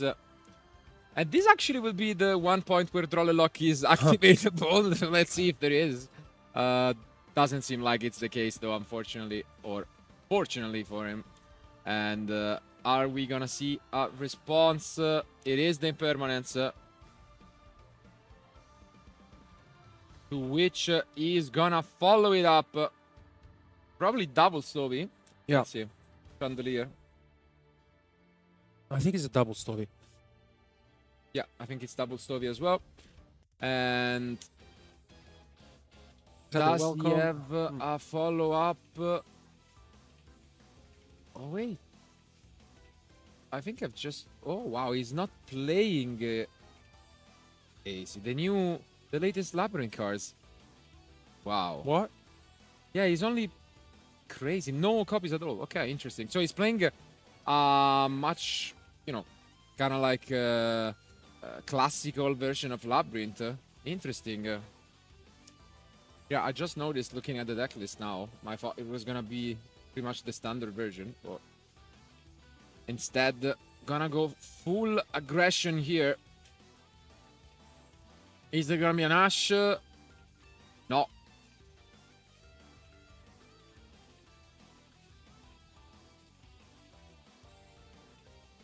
No response. And this is one of the openings where you can activate any trap card from your deck. Or you can play it a little safer, obviously with the Coup Clock. Let's see which will be the case.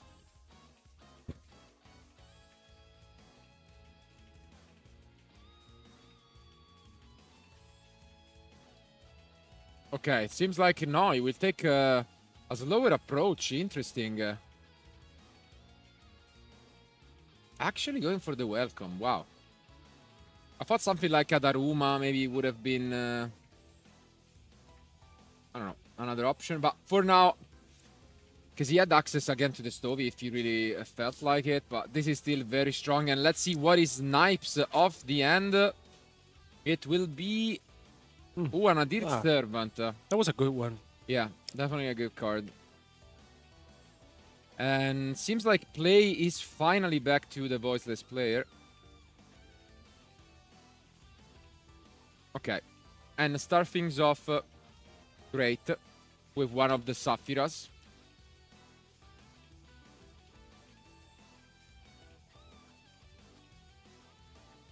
Real curious to see why, you know, the Labyrinth player decided to play this out. Especially to know what is the last set card from him.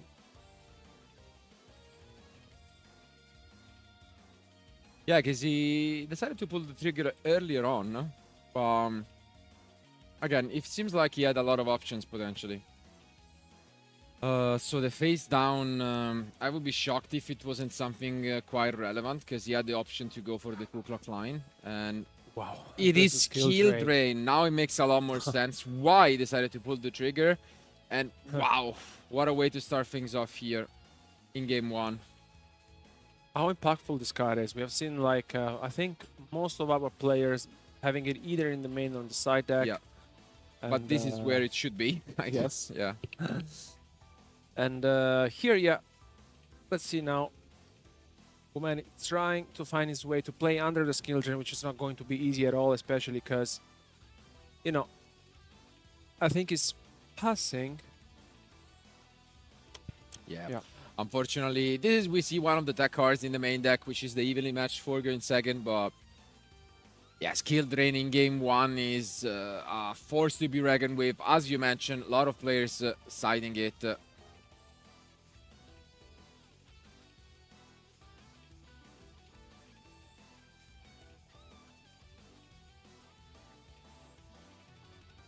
Yeah, and it might be just a matter of time before this duel is over.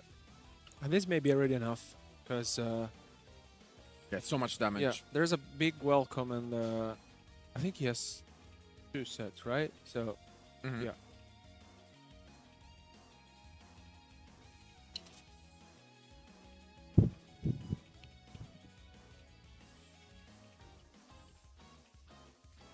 And there he goes. The first one is activated.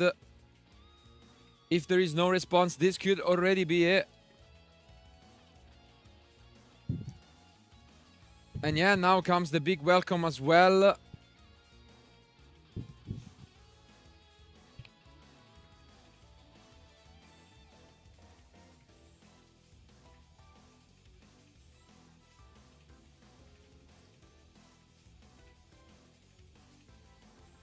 Yeah, there doesn't seem to be a response from too many.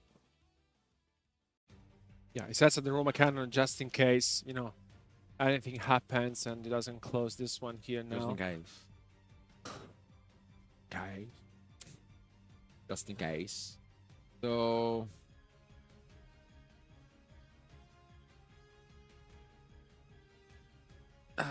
let's see. Full aggression mode with the Chandelier in attack.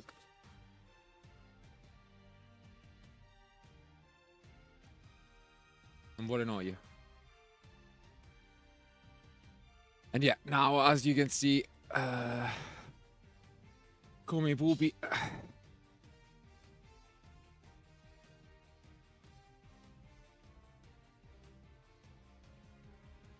Trying to go for game right away.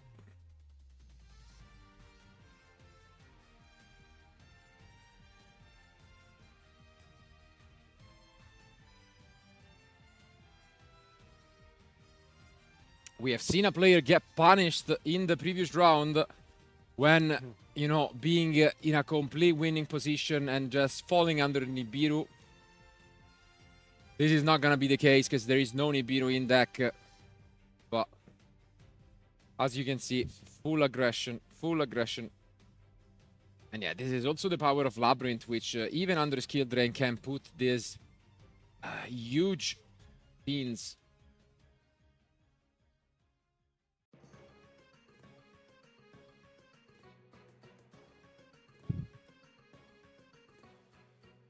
Okay, there's the Radiance, Yeah. but, you know, just trying, you know, to survive a little bit. Yeah. Yeah.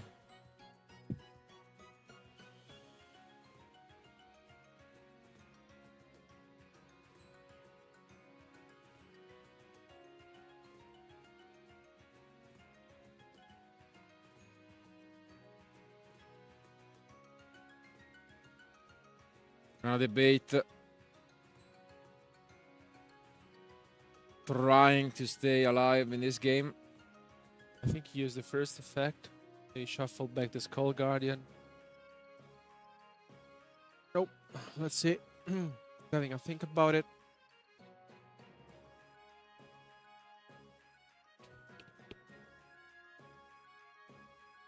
Yeah, getting into the low.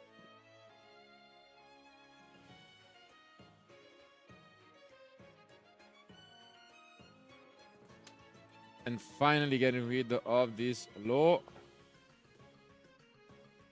No, debating about it. Oh, yeah. Doesn't seem happy with it.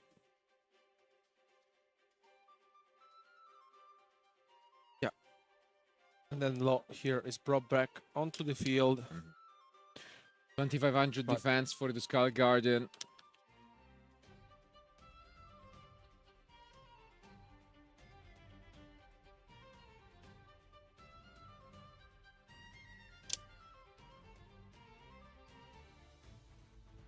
I think here they're just having a little bit of explanation of what happened. But, you know, yeah. There was one piece that was missing.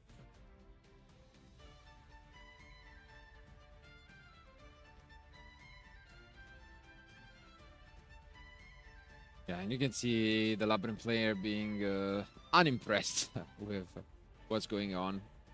He knows how much skill drain is affecting this one out.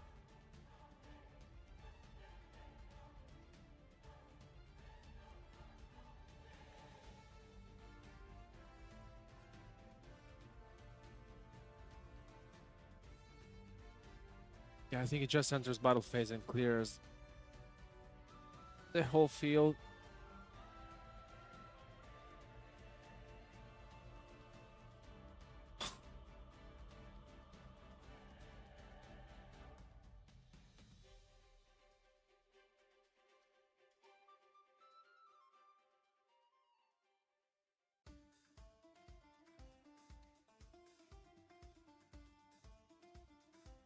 Yeah, the issue is, as you can see here, he kind of forgot about the secondary effect from the blessing, which is that the monster cannot be destroyed by battle. So right here, Gumeni is in desperation mode, trying to stall this one out, but this is not gonna work. Much longer, I guess. Yeah, absolutely. So many ways to disrupt him, and as you can see, the field spell is one of them. But at least he's gonna get another turn and one more draw before he might pick up his cards. And I think his opponent is just gonna activate it right away in the draw phase. And yeah, it's gonna be the welcome. There's gonna be a response. If not, with the additional effects thanks to the field spell, he can finally get rid of the Skull Guardian.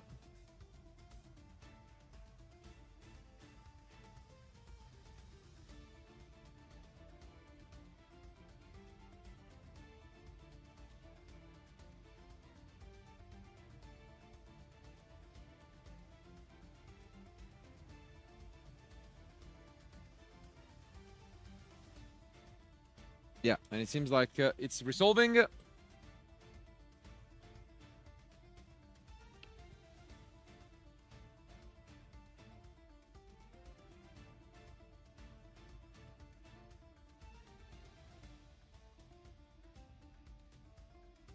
Oh, but he actually goes for the trap.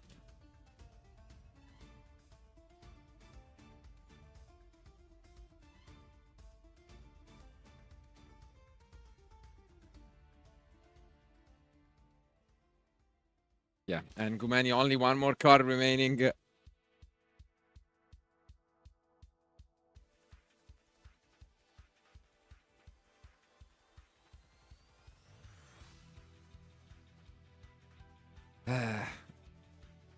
And yeah, as you can see, it's gonna use the second effect. One engraver for the big welcome. Sending back the continuous spell.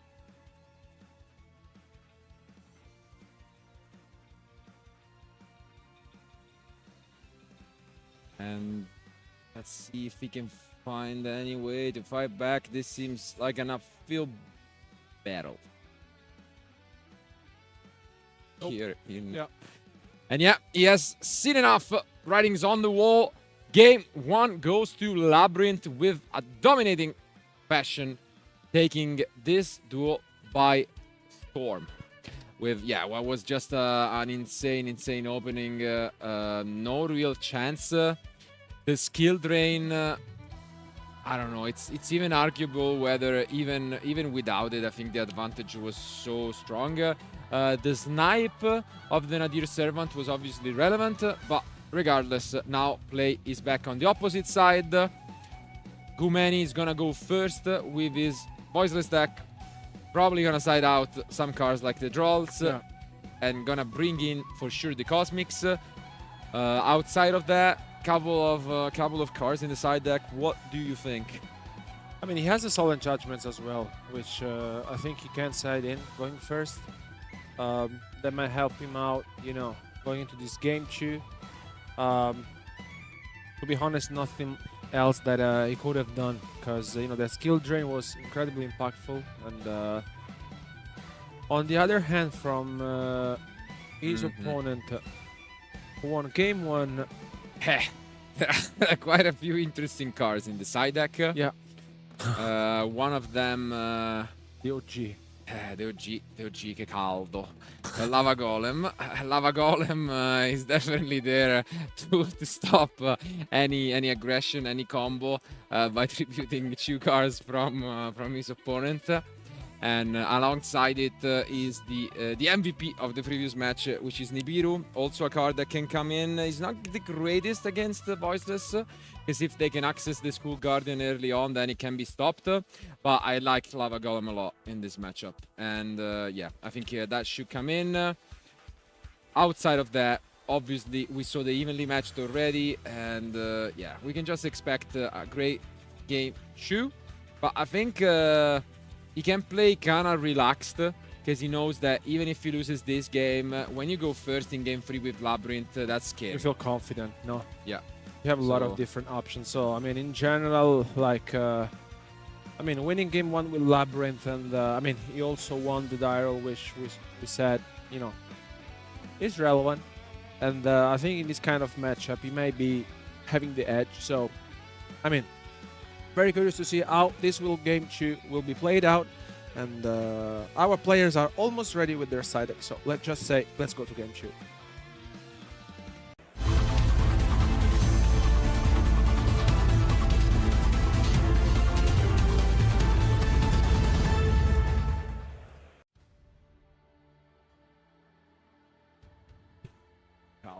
And we're back. So let's take a look at this opening from Gumeni.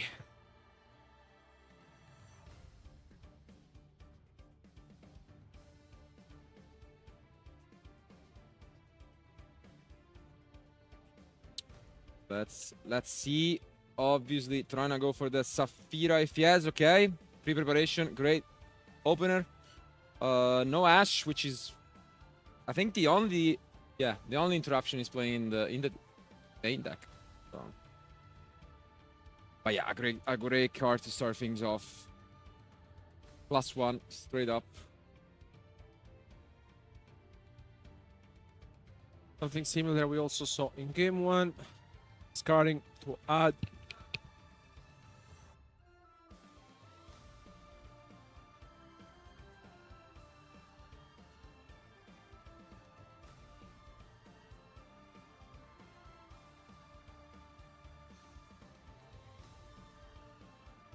and now we see the Nadir, which he couldn't use because it was sniped in the previous game.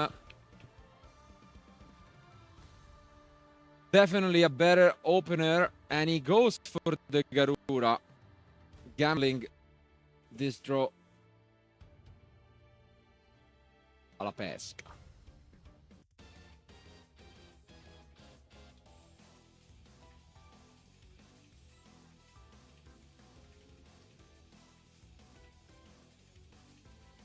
Let's see what he picks up of it.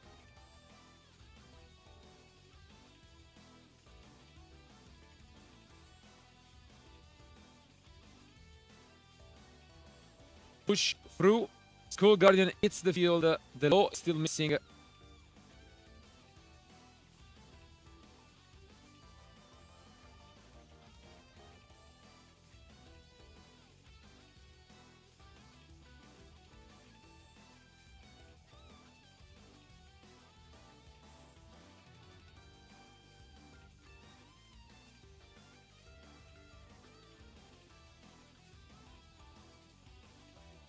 And now the full setup is completed. And yeah, this looks like a promising start.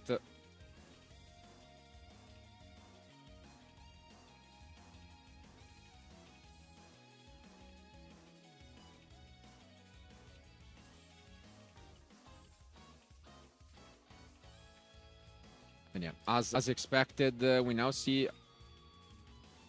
Yeah, we've seen Dogmatic cards in a lot of different decks already this weekend. Definitely a unique trend. And play, though, is back to Bolin. Let's see if there is the Lava Golem, and there it is from the side deck. The Lava Golem. This is huge. Bringing the heat that was even needed here in Forli. 40 degrees.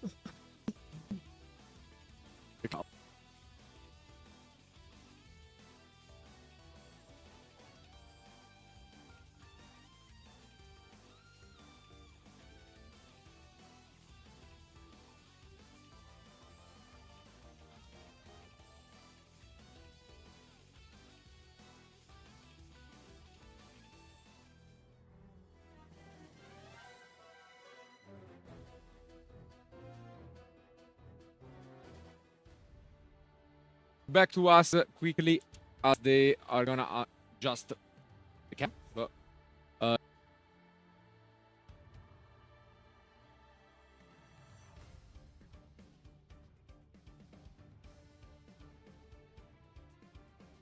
yeah, it seems like we can go already back to it. And as mentioned, the Lava Golem in the field broke what was done by Gumeni, and now it's been followed up by a Labyrinth action added from Prosperity.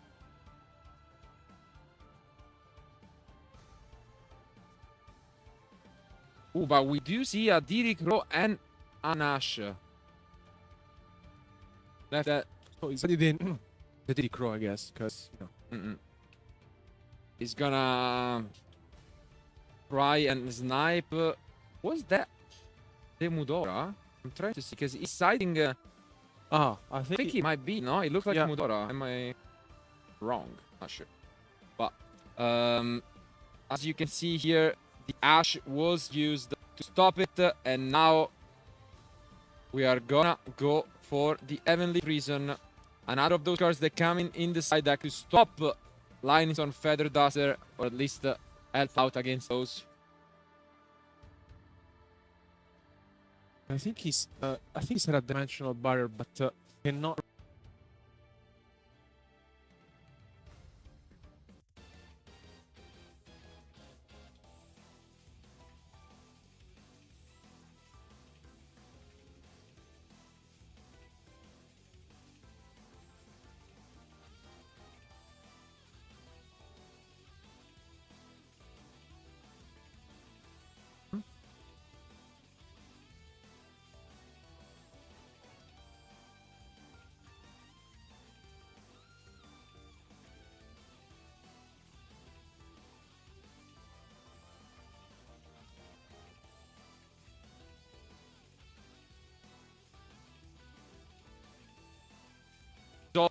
So this will still be a close one.